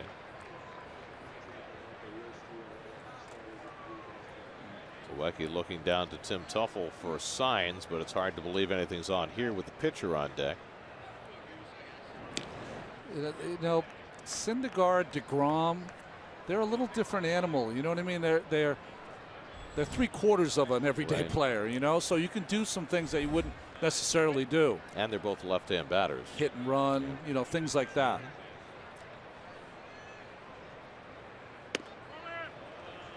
2-0 to Plawecki. Both bullpens are quiet. Eichhoff just over 80 pitches for the night. Syndergaard the same.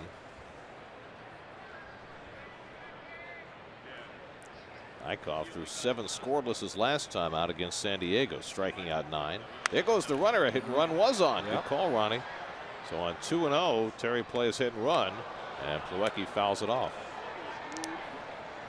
Well, we talk all the time about the Mets' young starting pitchers. The Phillies hoping to build a staff of their own. We've already seen Vince Velasquez this season, and he was phenomenal. Aaron Nola got beat up by the Nats over the weekend, but they hope will be a worthy running mate. And Eichhoff, the third wheel. Well, once they traded Cole Hamels, they didn't have a lot of starting pitching help, and their ERA is one of the worst in baseball for starting pitchers. Second worst in baseball, in fact. So they had to change it up as the bullpen for the Phillies gets ready. Hector Neris, Elvis Araujo are both up. And Plawecki chases one. And Terry Collins was talking about Vince Velasquez today, and he said that, you know, I was given a report. It gave me numbers. I saw the numbers. The numbers don't coincide with what I saw on the field. That this kid could be a real special talent. Well, he was certainly impressive when he pitched at Citi Field, and then he threw that eye-popping gem against San Diego. And the curveball gets Plawecki looking. That was not a good at bat for Kevin Plawecki. And that's the first out of the inning. Breaking ball, big one. And Greg Gibson gives Eichhoff the high call. 7 strikeouts now for Eichhoff. And that'll bring up Syndergaard, and we'll see whether the Mets are inclined to bunt here with Noah. Leading 2-1 in the 7th. Defense is straight up. I would bunt him on the first pitch. If he throws a ball, then let him swing away. And the reason I say that, you're in a 2-1 game. You got to get someone in the scoring position. Try to get a 2-out knock to give you a little cushion. Well, what you want more than anything else is to avoid the double play that prevents Granderson from getting a turn at bat here.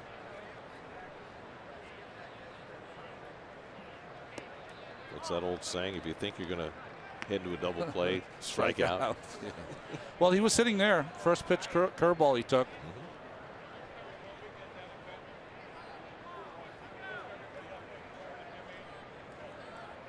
Cabrera at first and 1 out. And Syndergaard with a good hack at a fastball, fouls it back, 1-1. You know, sometimes as you see the baseball card in Noah, Mansfield, Texas, another excellent right-handed power pitcher. Will that go down as the greatest trade in Mets history? Wow. Syndergaard and early. Garneau for R.A. Dickey. It's early, but boy, it's looking that way. Got a chance, yeah, right? it does. Or maybe second best behind Mazzilli for Darling and Terrell. No, don't say that. They ended up with Hojo, right? How about Neil Allen for Keith Hernandez? That was pretty good. Oh, Rick Omby was in that too. Yes, he was. It was tough with the signs. So Syndergaard now being asked to bunt. So it was given one swing, And if he doesn't produce, then I'm going to go back to putting the bunt on. Interesting. You know, I'm so locked into how it used to be. I've got to open my eyes when it comes to these Mets starting pitchers because Terry's going to give them more leeway to swing the bat. And that one sends him ducking backwards. That's the best defense against a bunt, right? The up and in fastball. Up and in, but good job of getting the bat out and his body out of there. And his hair. Who knew he could do the limbo? Well, now you got a 3-1 count. What do you do with that? I'd let him swing again, especially after being knocked down. Or maybe ask him to take a pitch. I think he has a good grasp of the strike zone. And that's ball 4, and Syndergaard's aboard. So there's a big walk for Syndergaard, pushing Cabrera into scoring position. Third walk for Eichhoff. And we'll see how much farther Pete Mackanin wants to go. And well, he's got a reprieve here because only Bobby Mack is coming out to speak to Eichhoff. well, Eichhoff up to 91 pitches. They have Neris, the right-hander, Araujo, the left-hander. Araujo just joined the Phillies when Daniel Stumpf was suspended for 80 games. They've got Granderson coming up, so if they were to make a change here, it would be Araujo, but I'm sure McClure is not making a change. What was interesting there is Bob McClure started walking out. Then he realized the rule. Then he started to trot out to give him a little more time with his pitcher. 30 seconds from the time you leave the dugout. The problem is a lot of these ex-pitchers are all my age, and we can barely walk. So a little more difficult. So here's Curtis with 2 men on. Cabrera at second, Syndergaard at first. Granderson 0 for 2 and a walk tonight. And takes the first pitch curveball for a strike. So when in doubt, Eichhoff going back to his bread and butter. Trying to think how many times have you said that tonight, right? Curveball for a strike.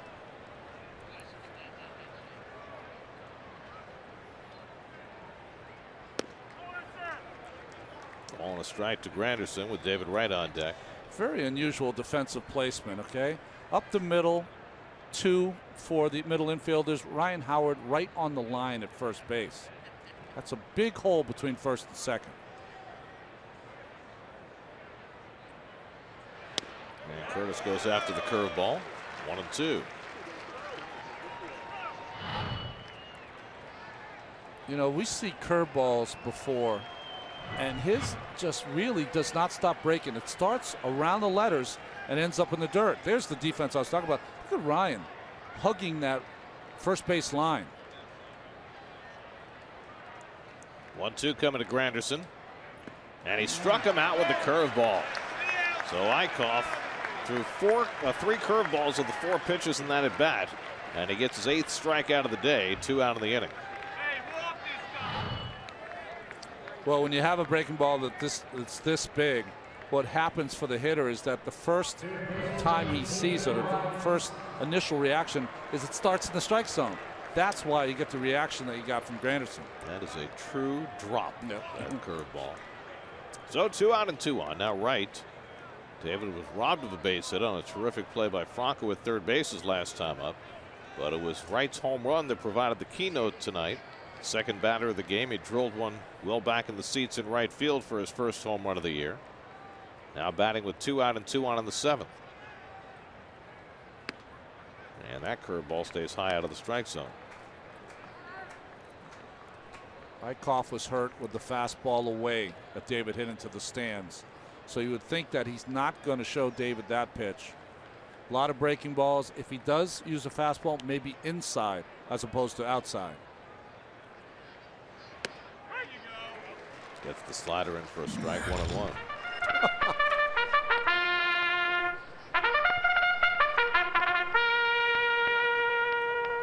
You know, one of these days, you and I are going to be called to the post. Yes, I'm ready.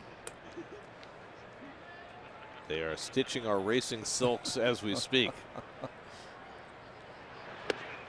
Curveball in for a strike, 1-2. For me, they might have to put 2 or 3 of them together.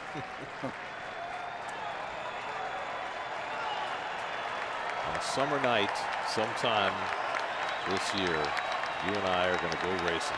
I love it. Eichhoff trying to get himself out of a jam in the 7th. Ahead on right, 1-2. And David lays off the curveball. Good stop by Rupp. And the count even at 2. Is the carriage called a sulky? Sulky. Yes. I don't know if we get trotters or pacers. But I think we'll have a babysitter. Okay, in the sulky. That's key. I have a need for speed, so I'd be in a little bit of trouble.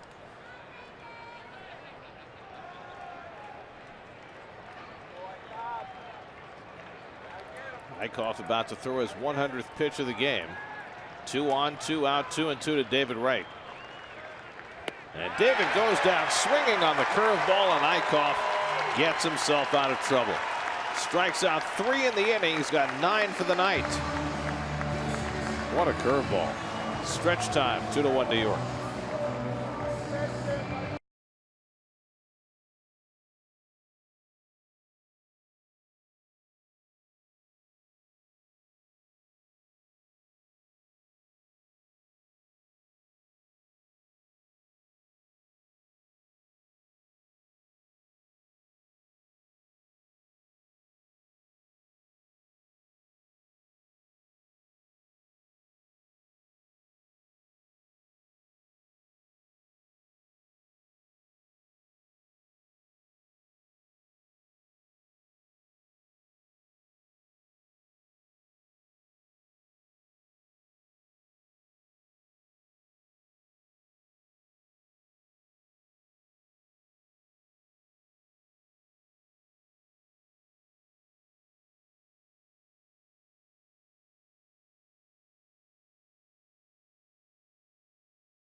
Starters, 2 guys who began their major league careers last year and are looking like they could be mainstays. Yeah. Syndergaard dominating with his power stuff, and Eichhoff with his curveball. Like I said before, you know, we all know how all of us feel about Noah and his potential, but Eichhoff's got some good insides because coming to this battle, and he showed a lot there getting those 2 strikeouts against Granderson and Wright. David Lowe is 0 for 2 in his Phillies debut. Reached on a fielder's choice and stole a base in the 2nd. Then David Wright made a tremendous bare hand play behind the mound and threw him out in the 4th. Corners in against the speed of Lowe, who swings and misses at a first pitch changeup from Syndergaard. A little different look from Noah. So Lowe take a peek at David Wright down there at third base. He's got the speed to lay one down if he wanted to, although David is pinched in at third. And the slider at the feet of Lowe, and it's quickly 0-2. I mean, he's been throwing the fastball and curveball effectively all day. Starts him off changeup, slider, no chance.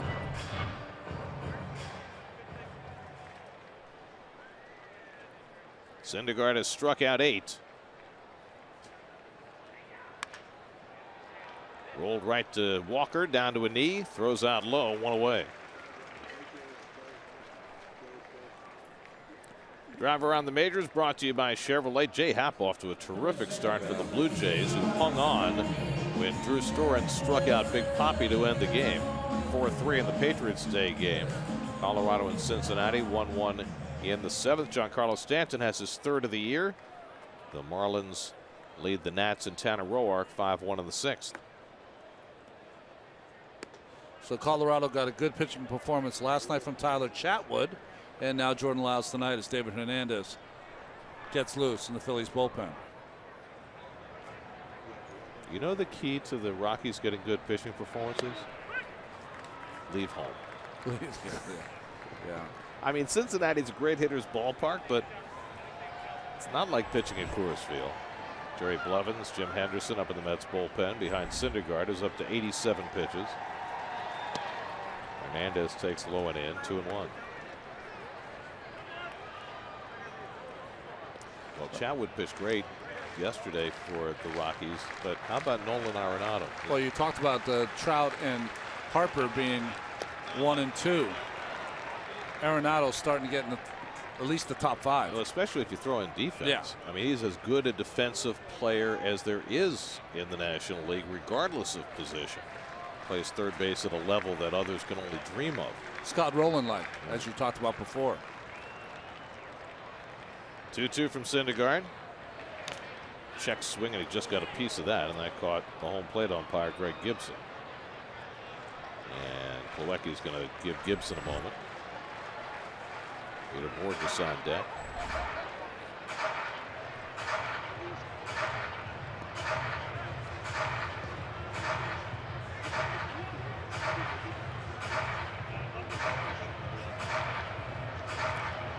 Cubs and Cardinals playing for the first time this year. That great rivalry. Is Mike Leake really wearing number 8? You know, when he first came up with the Reds, he had 44, and then he might have changed his number from there, but He may have added the 4. there you go. Hey, Josh Towers wore 7, right, in Toronto. That's it the other way, a base hit for Hernandez. But you just don't see pitchers wearing single digits very often. So the tying run aboard for the Phillies, with Peter Borges coming up. So Hernandez is now 7 for 14 against Met pitching this year. And we mentioned this earlier. He will be running. Well, given his misadventures on the bases at Citi Field, that might be a good thing for the Mets. Well, there's no infield fly rule in play here. Not right now. No, but Syndergaard has given up 2 stolen bases already tonight. And he'll be running, and there'll be a pinch hitter for the starter, Jared Eichhoff. He's probably all done for the evening. Manuel Burris is out on deck to pinch hit. And Syndergaard almost threw that one away. Duda almost stepped on Hernandez. That would have been over and done for Caesar. Burris a switch hitter on deck. Blevins and Henderson getting ready in the bullpen. Syndergaard now over 90 pitches, through 99 in 7 innings in his last start.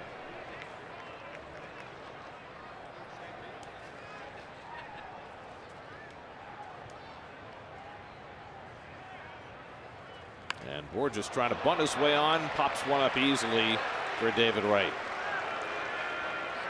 2 out. That's not a good play. You know, I know what Peter's thinking, to get another base runner, get the runner into scoring position. Speed is a part of his game. He's got great speed. But Syndergaard's throwing 100 miles an hour. He's not the kind of guy you can bunt off of, and that's the result. You know, what you should be thinking as a hitter there is hit something in the gap, tie the game. So 2 out. Now Burris is going to pinch hit. Manny Burris just 1 for 11 to start the season.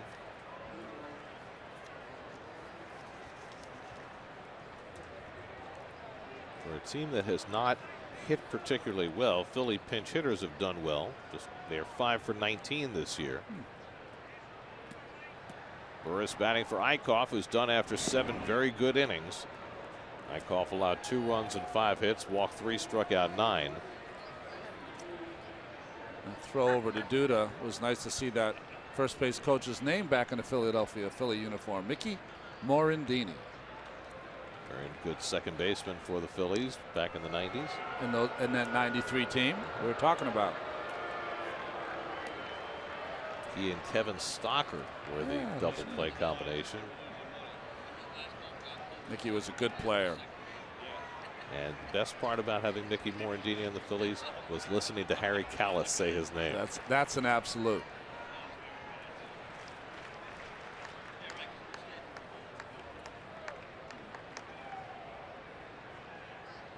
First pitch to Burris. And that's on the outside corner, 0-1. By the way, we forgot about Marcus Stroman, who wears number 6 Oh, that's for the right. Blue Jays. Of course, he's only 5'8", maybe 5'7". Doesn't really have room for 2 numbers.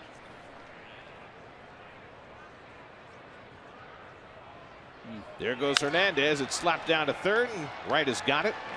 Sidearm toss gets Burris. Side retired. So Syndergaard gets through the 7th with the lead.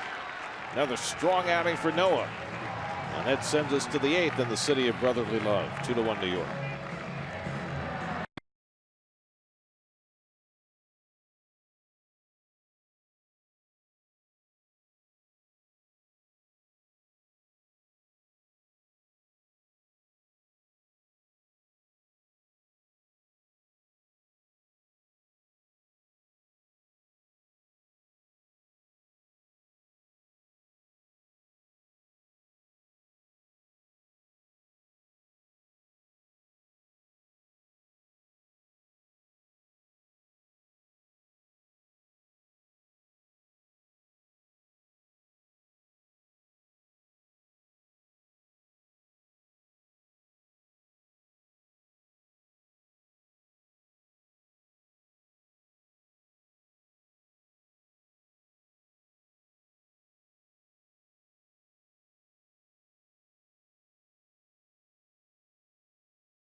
For up-to-the-minute news on the Knicks head coaching search, plus Phil Jackson's offseason plans on SNY.TV, your online home of all things New York sports. Aren't those two things the same?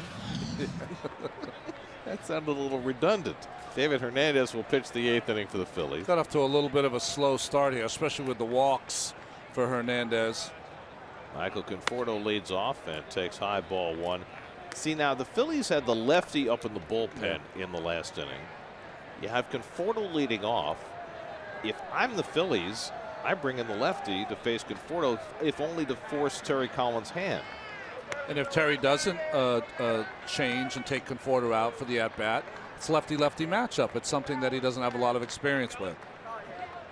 I'm figuring with a 2-1 lead, Terry probably would have had Lagares pinch hit because he's probably going to bring him in for defense anyway. Now, the only alternative I can think if you're Pete McCannon is that you save Araujo for Duda if the Mets get some runners on. Right now, nobody up in that Philly bullpen. Remember, the Phillies got off to such a dreadful start with their bullpen, but then the last 2 games in New York, their bullpen pitched very well as the Phillies took 2 out of 3. Let's have the former Philly, Antonio Bastardo, up in their bullpen. Syndergaard at 94 pitches through 7. Do you start the bottom of the inning? I do, if it's the same score, yes. Conforto hooks 1 foul. The only way he leaves this game for me is that if the Mets are fortunate enough to have a big inning and they score some runs, they put 2-3 points on the board, then maybe I would take him out. Does it concern you at all that the Phillies are going to start their 4th time around the batting order? Not with his stuff. Yeah, he's those kind of stats, facts, figures, sabermetrics don't apply to Noah when he's on top of his game. I mean, at some point, I believe that these guys are so talented that the numbers in the 7th, 8th, 4th time through the lineup, if they're pitching into those innings, they're still going to have their great stuff. They'll have some good numbers. 2-2 to Conforto, and he lays off. And a full count. Cespedes and Duda to follow. That's got a first inning home run from David Wright. Phillies tied it in the 3rd. And then a 2-out triple by Cespedes and a run scoring double by Duda put the Mets back in front in the 6th. Strike 3 call. Conforto caught looking. 3rd time tonight that Conforto has been struck out. And that's the first out of the 8th. Well, he got caught in between. When they get a breaking ball, he got a fastball right down the middle. That's why he banged his bat, because he was just thinking breaking ball, and he got the express. So 1 out now. Cespedes, who won an 0-2 pitch, drilled a triple down the right field line with 2 out in the 6th. It's the Mets' 2nd triple of the year, the first one not lost in the sun. Good ball by Hernandez to start him off.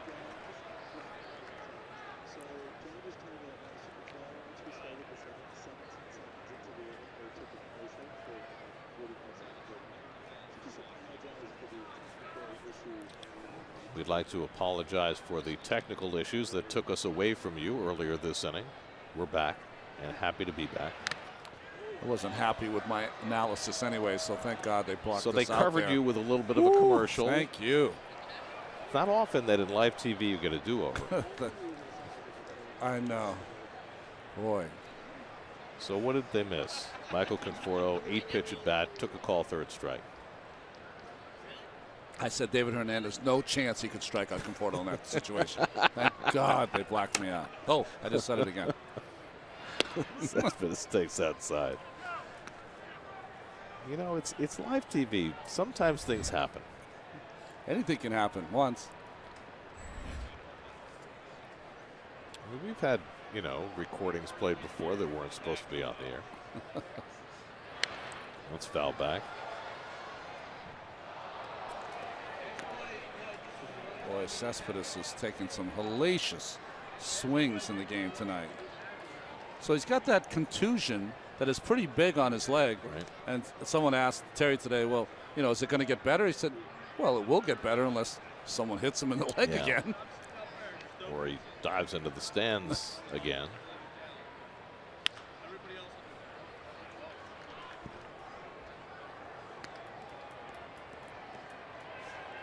Phillies have always had young ladies down the right field and left field lines. And in our day, there was a young lady, I believe her first name was Lorraine, could be wrong, but she was a stand-up comedian by night. So really, we loved to like listen to her jokes. She would do her whole act, not her whole act, but give us at least 3 or 4 jokes every game. So was she like Sarah Silverman funny? Yes. Wow. So it was perfectly made for that 86 team. I mean, she was not necessarily for broadcast. Exactly. Hilarious. 7th pitch of the at bat coming to Cespedes, and the breaking ball fouled off. A couple of long at bats here against Hernandez by Conforto and Cespedes to start this 8th inning. Cespedes, 225 pounds, unless he's wearing the chains. He's about 240 with that stuff around his neck.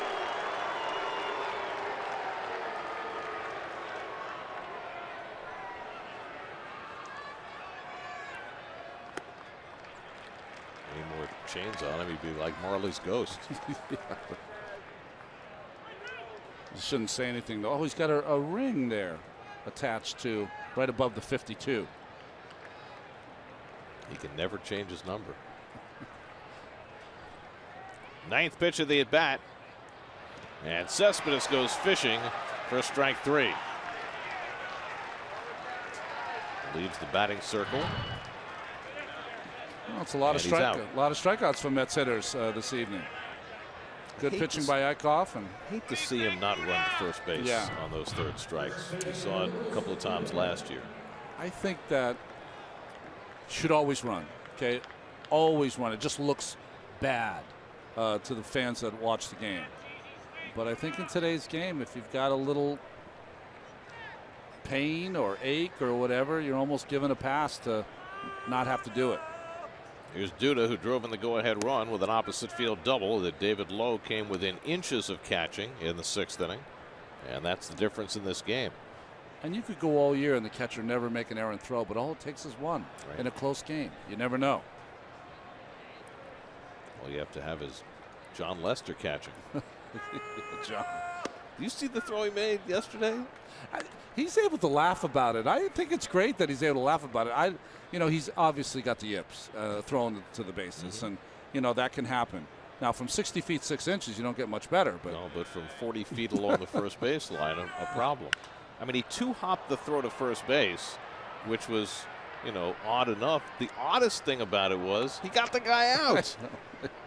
How did that happen? I mean, what a play. Was it Rizzo over there? He picks everything. Yep.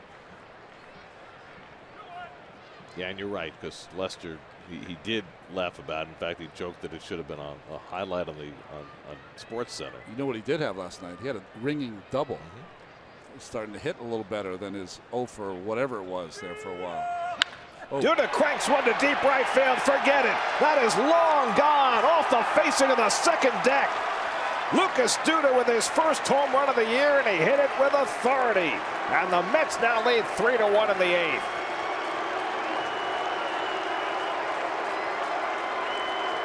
In his 43rd at bat of the year, Duda hits his first home run, and he really clouded it.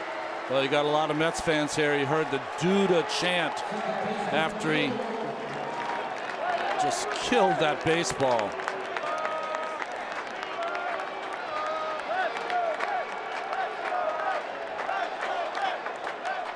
I guess they should have brought the lefty for him. Isn't that what you said? That's what I said. I'm not sure if that made air, by the way. Well, here's Neil Walker, and he takes ball 1. Well, the reason I would have made the move, now it looks great now. Change up here by Hernandez, and he covers it. So 2 big hits down the left field line, and now this long home run almost hit it off his face on the board. The reason I would have done it is because lefty against Lucas, we know. And then you also turn Walker around, and Walker is a different hitter from the right side, although he's been very effective so far in the early going for the Mets. He has. He's made a mechanical adjustment, not doing the toe tap from the right side. And he's gone 5 for 9 from that side of the plate. Struggling more as a left-hand hitter. Flicks this one out to left field. That's deep, back toward the corner, low, and it's out of here! Neil Walker with an opposite field home run.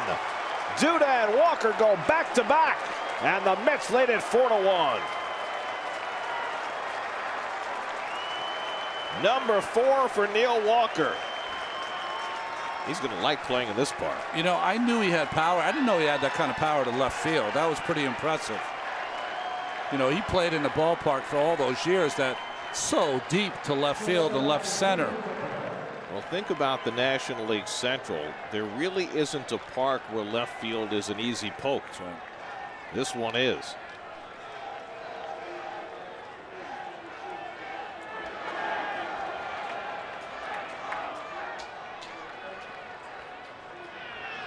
So the Mets have hit 3 home runs tonight. Wright, Duda, and now Walker. Toe tap, high fastball. When you drive a fastball like that as a left-handed hitter, it's got that backspin on it, so it just carries. So the Mets have opened up a little breathing room.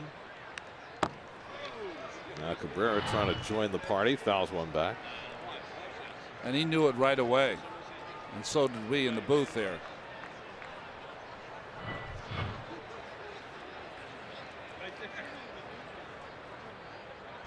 So what do the Mets have? 22 home runs in the last 11 games here, and they're not done. Including 8 in one game last year. Cabrera's 2 for 3 today, singled and doubled. And now Elvis Araujo is up in the Phillies bullpen.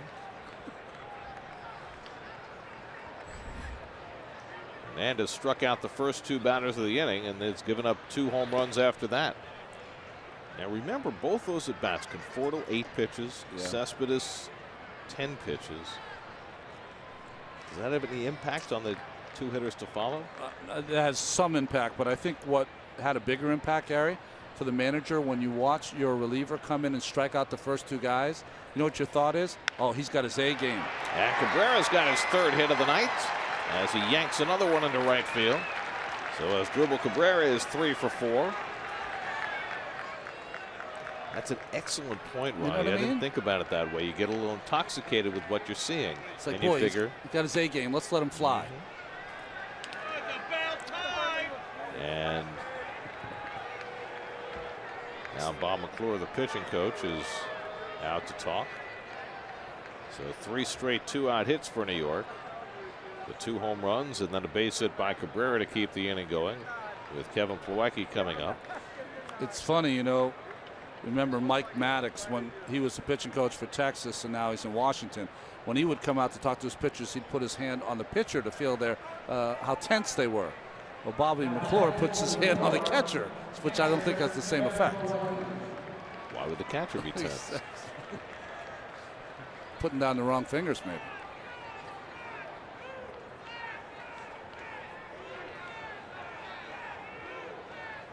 Plawecki is 0 for 3 today. Struck out his last time up.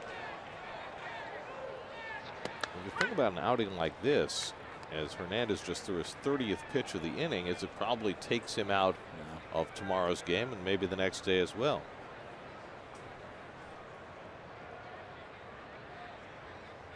It's interesting how bullpens work, right? David Hernandez, with the Phillies losing by a run, he's in the game. If they were tied or winning by a run, Neris would be in the game, who's been very effective against the Mets so far. But that's just how it works. That's the best slider from Hernandez to get out on Plawecki. 0-2. Juan Lagares is out on deck. He'll bat for Syndergaard if Plawecki keeps the inning going. So it appears Noah is done. Bastardo is up in the Mets bullpen. I mean, Lagares is going to be in this game no matter what. Right.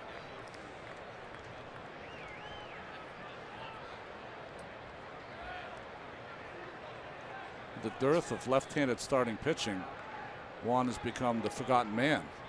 Well, I was thinking about this today. If you think about the National League East, the Phillies don't have a lefty starter. Yeah. Braves don't have a lefty starter. The Marlins have Adam Conley, Gio, and Gio for the Nats, and that's it. That's right. So over the course of the season, the Mets just are not going to see that much left-handed pitching. And you'll see some more when the Mets go on the West Coast in May, but it's Kershaw and others. Bumgarner. Yeah.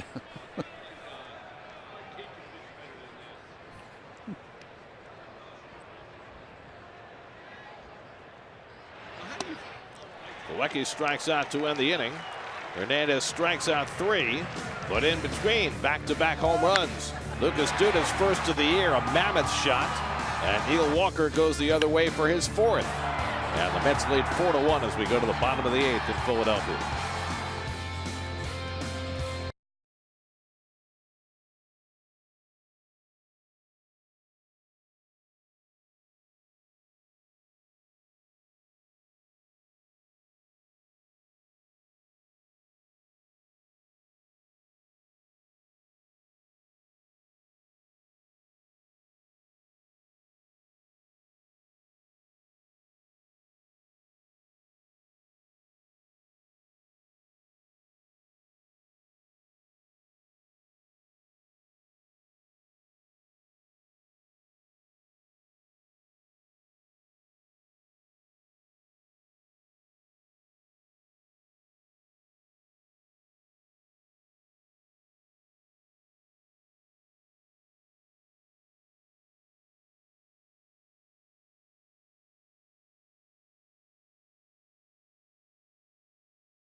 Cespedes moves to left field. Juan Lagares moves into center field.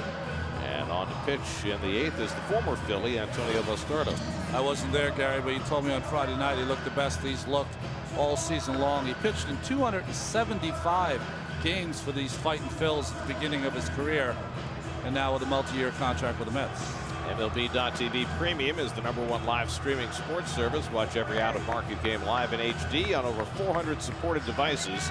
MLB.TV Premium includes a free subscription to At Bat Premium, the #1 app for live baseball. Blackout and other restrictions apply. Visit MLB.TV for details.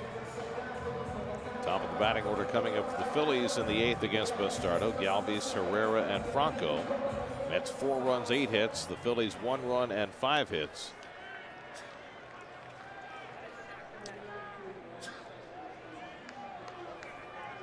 You know, the Phillies came into the season concerned about their young pitchers, and they have been less of a concern. They've gotten some amazing outings from them. Their offense has dried up. By the way, Lagares is batting 9th. Bastardo hits 3rd, so the pitcher will be due up 4th in the inning. So they could have gone either way. Yeah. Either way, the Mets will try and get Bastardo through the 8th and then get Familia in for the 9th. Galvis is 1 for 3, doubled, stole a base, and scored the only Philly run back in the 3rd. Noah Syndergaard worked 7 innings through 94 pitches, 1 run, 5 hits, 2 walks, 8 strikeouts, and a wild pitch. His ERA through 3 starts is 0.90.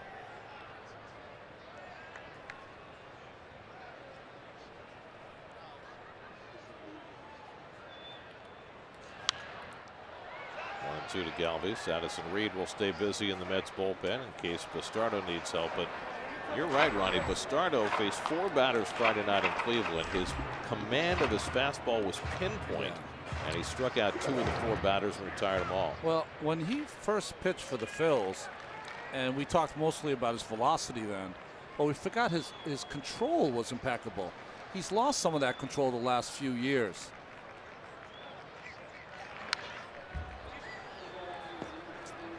Well, I said before the season, if the Mets are going to have a great year, their strength is their starting pitching, and I said 21 plus. 21 outs or more they got to get from their starting pitcher. Syndergaard's done it twice now. Did it in his last start against Miami to a no decision. 6 outs from the bullpen will get him a win this time. 1-2 to Galvis, and he gets him looking. 1 out. Tonight's Twisted But True Fact brought to you by Twisted Tea, the hard iced tea that tastes like real iced tea. If you remember yesterday in Cleveland, Jerry Blevins and Addison Reed each struck out 2 batters in the 9th. One of them reached on a wild pitch. First set of teammates to strike out 2 in the same inning since 1995, when a couple of Rockies did that. It was also the first time in Mets history that 2 pitchers had combined to strike out 4 batters in an inning. The Mets had had 2 instances in the past where 1 pitcher struck out 4 in an inning. Derek Wallace, I think that was 93, and Mike Stanton in 2004. It's a baseball rarity, and you know that never in Major League history has a team or a pitcher struck out 5 in an inning. Really? Could happen someday, though. It has happened in a minor league game, but never in the majors. One of those records that could be broken. Last day of the season, going real good, throw it to the backstop. Well, the thing is, you'd have to, after the first guy reaches, you'd have to either get him to second or get to 2 out, because otherwise the second guy can't reach. That's right. Notice Herrera's this. Taking all the way, and it's 3-0. Herrera has stepped out on all 3 pitches. As Bastardo's about to throw, he steps out of the batter's box. You think he's doing that to distract him? I think so. It's working. It's 3-0.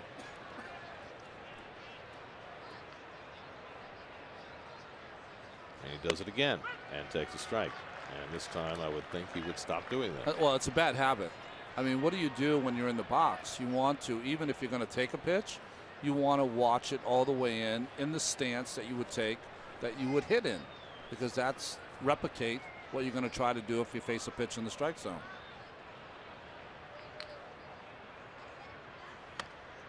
Swings through that fastball, and it's 3-2. Well, as we've told you several times tonight, there are 2 games going on in the South Philadelphia Sports Complex. The road team's leading 4-1 here, and the road team's leading 4-1 across the street. Caps leading the Flyers, and they just had a Pier 6 brawl in that game, which may slow things down a little bit. 3-2 to Herrera with 1 out, and he walked him. So Herrera's on base for the 2nd time tonight. 1 out and 1 on in the 8th. Michael Franco coming up.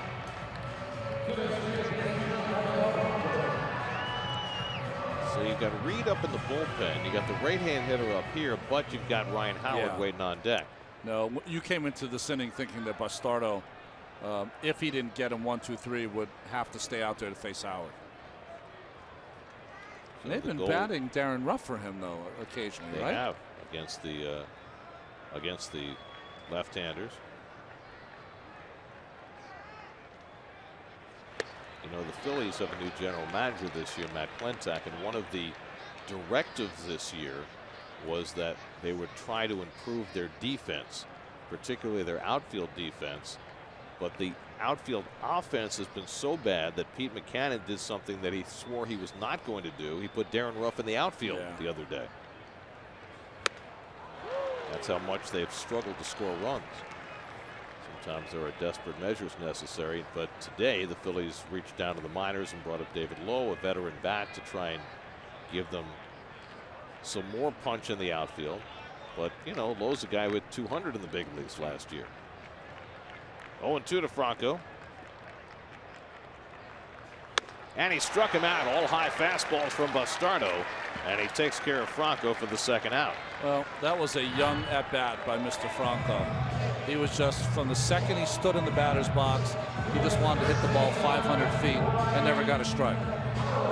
And it's one of those situational at-bats. You're down by 3 runs in the 8th. You get your best power hitter on deck. Your goal there, if you're Michael Franco, had to be to get on base, not to hit the ball out of the ballpark. And you're supposed to learn those kind of things before you get to this level.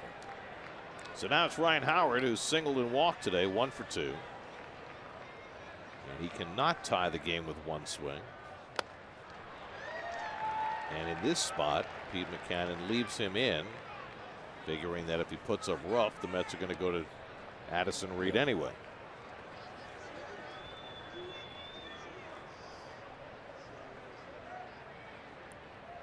Herrera at first with 2 out. Ball and a strike to Howard. So Ryan's in the last year of his contract. He's got a buyout, right? So does he catch on with someone next year? American League team, DH? It would have to be an American League team. But he would have to put up sufficient numbers this year to make it worth the while of an American League team to put him in that role. I mean, if he has a year like he did last year, where was it 220 with 23 home runs, is that enough? I think it's that DHs have changed in the American League. It used to be there were a lot of big poppies and people like that. Nowadays, it's more of a pass-around role. It's a rest position. Right. That's what it is. I mean, once you get past David Ortiz and Alex Rodriguez, are there any guys who are full-time DHs anymore? I was thinking of, you know, not Kendrys Morales. Kendrys Morales. Yeah, that's what I was thinking. But there aren't as many as there used to be. Even Nelson Cruz is playing the field most of the time now.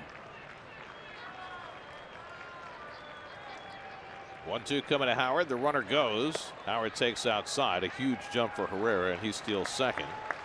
3rd stolen base of the night for the Phillies. 2nd of the year for Herrera.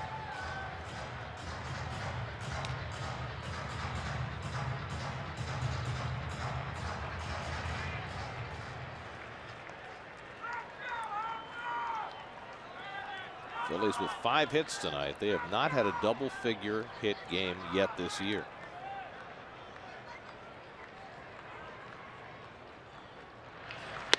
And Howard goes down swinging. No, they give him a pass. Wow. in an era where these half swings are almost always called, Howard gets a break. Danny DeMuth made the call. The only person who didn't think this was a swing was Danny DeMuth, and it was interesting how he checked this swing. His entire body swung, but maybe his bat didn't. I guess that's what Dana saw. So Howard gets a life.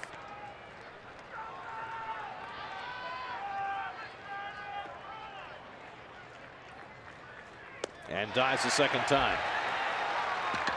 3 strikeouts in the inning for Bastardo. And that gets the Mets through the bottom of the 8th. Now David Wright will get another turn at bat in the 9th in a ballpark where he loves to hit. Mets up 4-1 as we go to the 9th.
Philadelphia tomorrow night, game 2 of this series.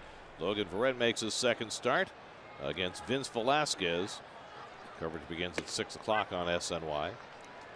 Elvis Araujo in to pitch in the top of the 9th. Well, he didn't get a lot of looks at Clearwater in spring training this year. Only 6 games pitched before he was optioned to Lehigh Valley.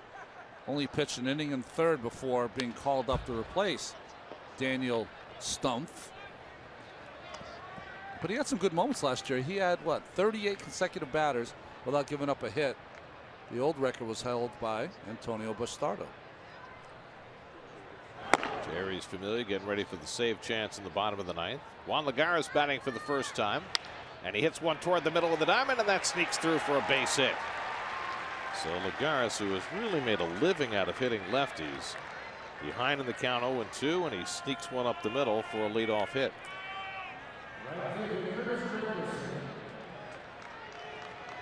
And now Curtis Granderson, who's gone 0 for 3 and a walk tonight.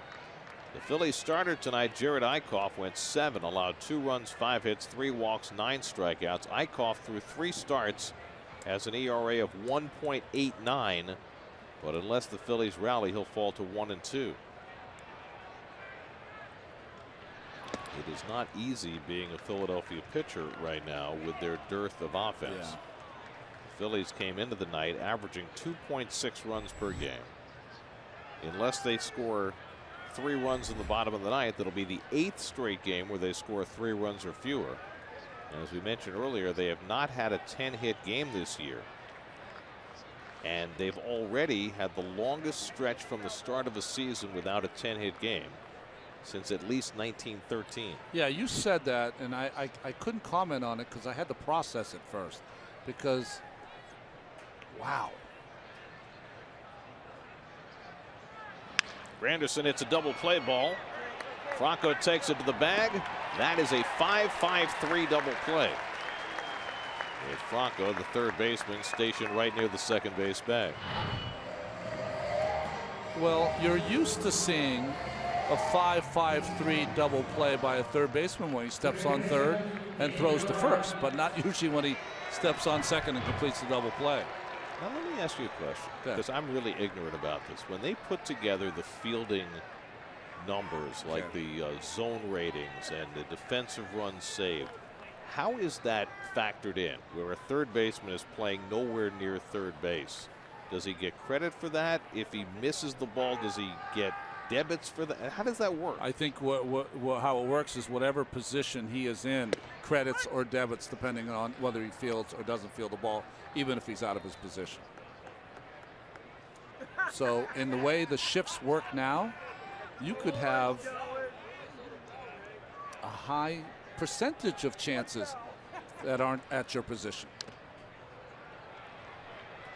David Wright delivered the keynote tonight with an opposite field home run, his first of the year. Since then, he's grounded out, flied out, and struck out. 1 for 4. I think the shifts, even more so, have made a lot of those defensive numbers more suspect. Yeah. Because you have people playing different spots, and the fact that they do or don't get to a certain ball is less telling than it might otherwise be if teams were playing straight up defense. And I know that, you know, one of the goals in the statistically based community is to find fielding numbers that are more relevant and more consistent. But I think the shifts make that more difficult. They do. David hits this one in the air to right field, chasing Borges back to the warning track. Back at the wall. It's out of here! David Wright with his second opposite field home run of the night.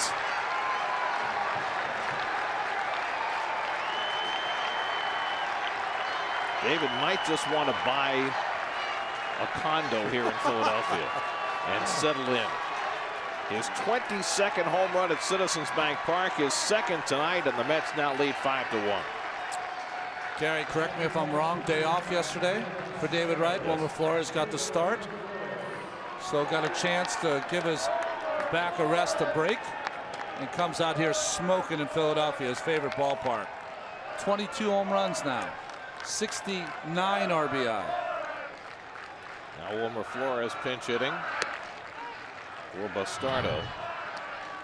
Well, this looked like a routine fly ball off the bat, but it carried. Yeah, he got under it nice though, and it just, like you said, had that backspin and worked its way into the third row. Flores hits one in the air to left, and Lowe is there, and that retires the side. David Wright with the Mets' 4th home run of the night, and his second gives the Mets a 5-1 lead going to the bottom of the ninth.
Jerry's Familia nonetheless will work the bottom of the ninth. Well, I think, you know, he's 2 for 3 in saves. His ERA is good.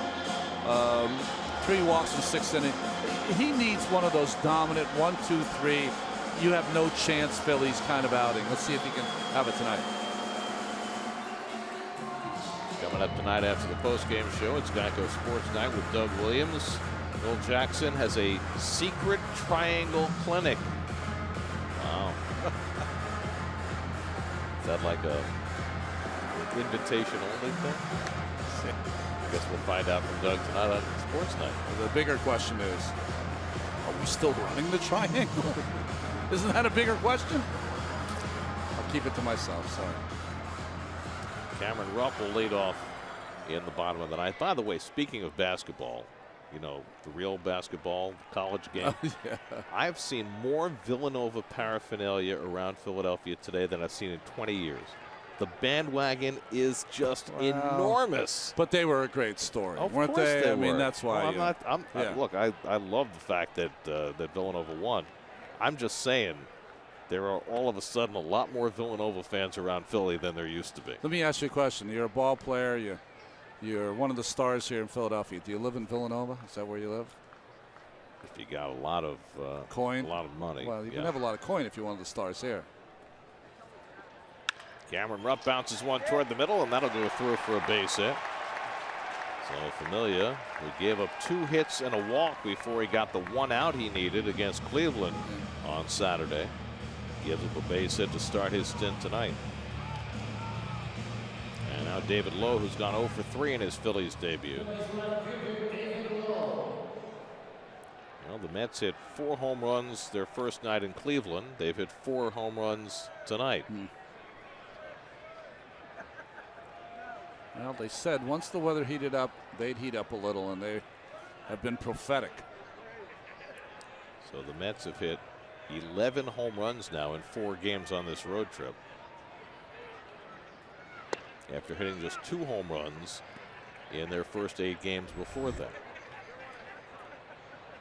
You know what I found more interesting about the road trip is that Terry Collins and others were saying, you know, this team that needed to get on the road. They would relax once they got on the road. And for you fans at home, what does that mean exactly? I think that when you're a team that is expected to be great, if you don't get off to the greatest start, there's going to be a lot of murmuring. And I think that there's less of that when you're on the road. You think there was murmuring when the Mets were home? It was probably a little stronger than murmuring, right? I mean, I don't know. I'm not a murmurer. I don't listen to the murmuring either, but I'm pretty sure it was there. That's drilled to right field by Lowe. He's got a base hit. It will bounce up against the wall. Rupp will go to third. Lowe to second, and all of a sudden Familia has a problem. Second and third and nobody out. So nothing is coming easily right now for Jerry's Familia.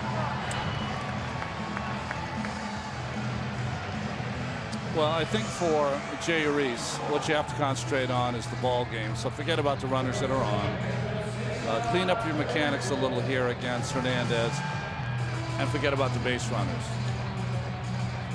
But there's one thing that Jay Reese does when he goes through a little down period, and he doesn't have many. I mean, he was as good as you can get last year. He has a thing he does which he recoils. And recoils for pitchers means they don't really push off with their back leg. They kind of use it all upper body. And if you don't finish your pitches, you lose that late life. And that's what I've seen so far in spring training and early this season. Cesar Hernandez 1 for 2 in a walk tonight. Now, he got through that pitch pretty good. But when I watch him, he's such a big, strong kid that it's mostly upper body. See how that foot comes out of the air and kind of hits the ground again, but it never really pushes off.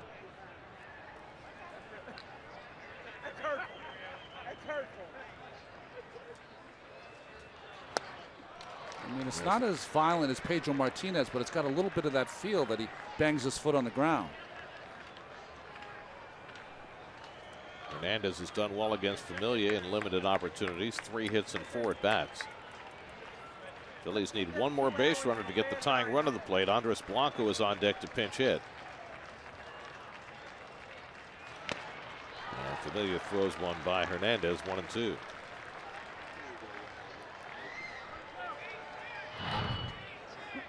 From the stretch, always throwing from the stretch. Watch his back foot. Kind of like, it's almost like the toe touch that the hitters do, but there's no push off. And the push off is what'll get him that late life, which he had last year. 1-2 coming. Struck him out. Familia fans Hernandez for the first down of the ninth. Well, that's that 95-mile-an-hour bowling ball that we saw all of last year.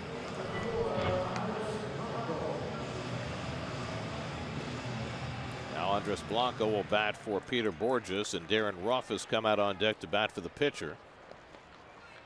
A leadoff single by Rupp, a double for Lowe. Now 1 out.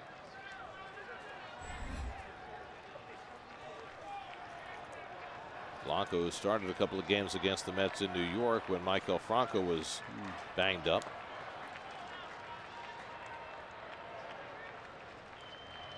Four hits and 13 at bats, so he's hitting over 300. And he takes the sinker low, 98 from Familia. That's the hardest pitch he's thrown. And sometimes the best thing that can happen to a closer, get angry. Well, he said earlier this season after he registered his first save, I can throw hard whenever I need to. So we'll see.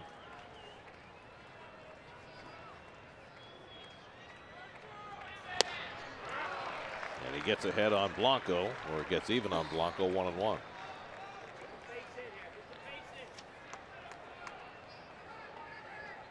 Blanco 0 for 3 against Familia.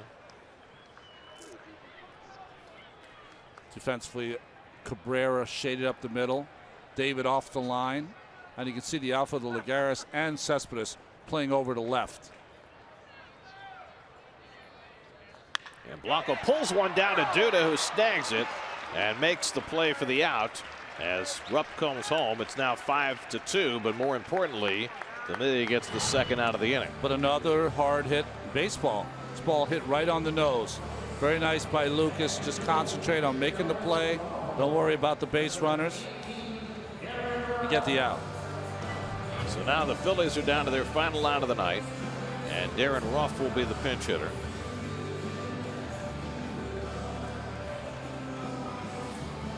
Ruff just 2 for 15 to start the year. Lowe is now at third with 2 out. Mets 5, Phillies 2, last of the ninth.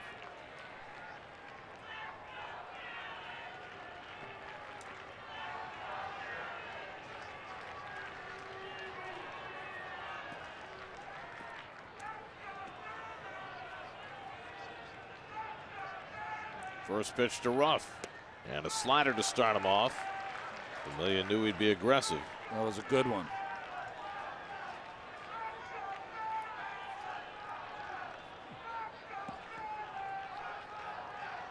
Jerry's faced 4 batters in the inning, and 3 of the 4 have hit it hard. But he's got the Phillies down to their final out. Ball and a strike to Ruff. If Ruff can keep it going, Freddie Galvis would come up as the tying run. And Galvis had the walk-off hit for the Phillies yesterday against the Nats. Pilecki wanted a sinker. Jerry shook him off to the slider. And Ruff couldn't catch up with that one either, and it's 1-2. So he's welded a couple of sliders in this at-bat. And now the Phillies are down to their final strike. It's been a guessing game so far, and Ruff has guessed wrong twice.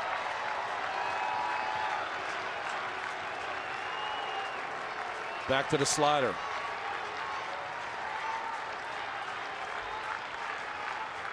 One, 2. And he lays off this one. Closer than the other 2. Yeah, he could have called that one. 2-2. But Greg Gibson behind the plate has been very good. That ball, that's a little off the plate away. He has not called all evening, so he's been consistent. He wants to throw that sinker down and in. All those sliders away. Now bury one inside. 2-2 to Darren Ruff. And missed on the other side of the plate at 98. Now a full count. That's nasty. This is the guy you've got to get out to avoid that tying run coming to bat. Let's go to the 3-2 slider. Interesting choice of pitches. Here it comes. He struck him out, and the ball game is over. Jeurys Familia gets the final 3 outs with a little bit of a bobble. But the Mets hit 4 home runs tonight, 2 for David Wright, his first multiple home run game since 2013. Noah Syndergaard, 7 more terrific innings, and the Mets take the opener of the series in Philadelphia, winning 5-2. Well, usually in a Noah Syndergaard start, we're really just talking about him, but I think it's about the Mets offense.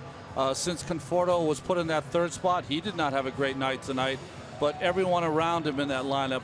David, of course, does what he always does here that we documented in the opening, now up to 22 home runs in this ball.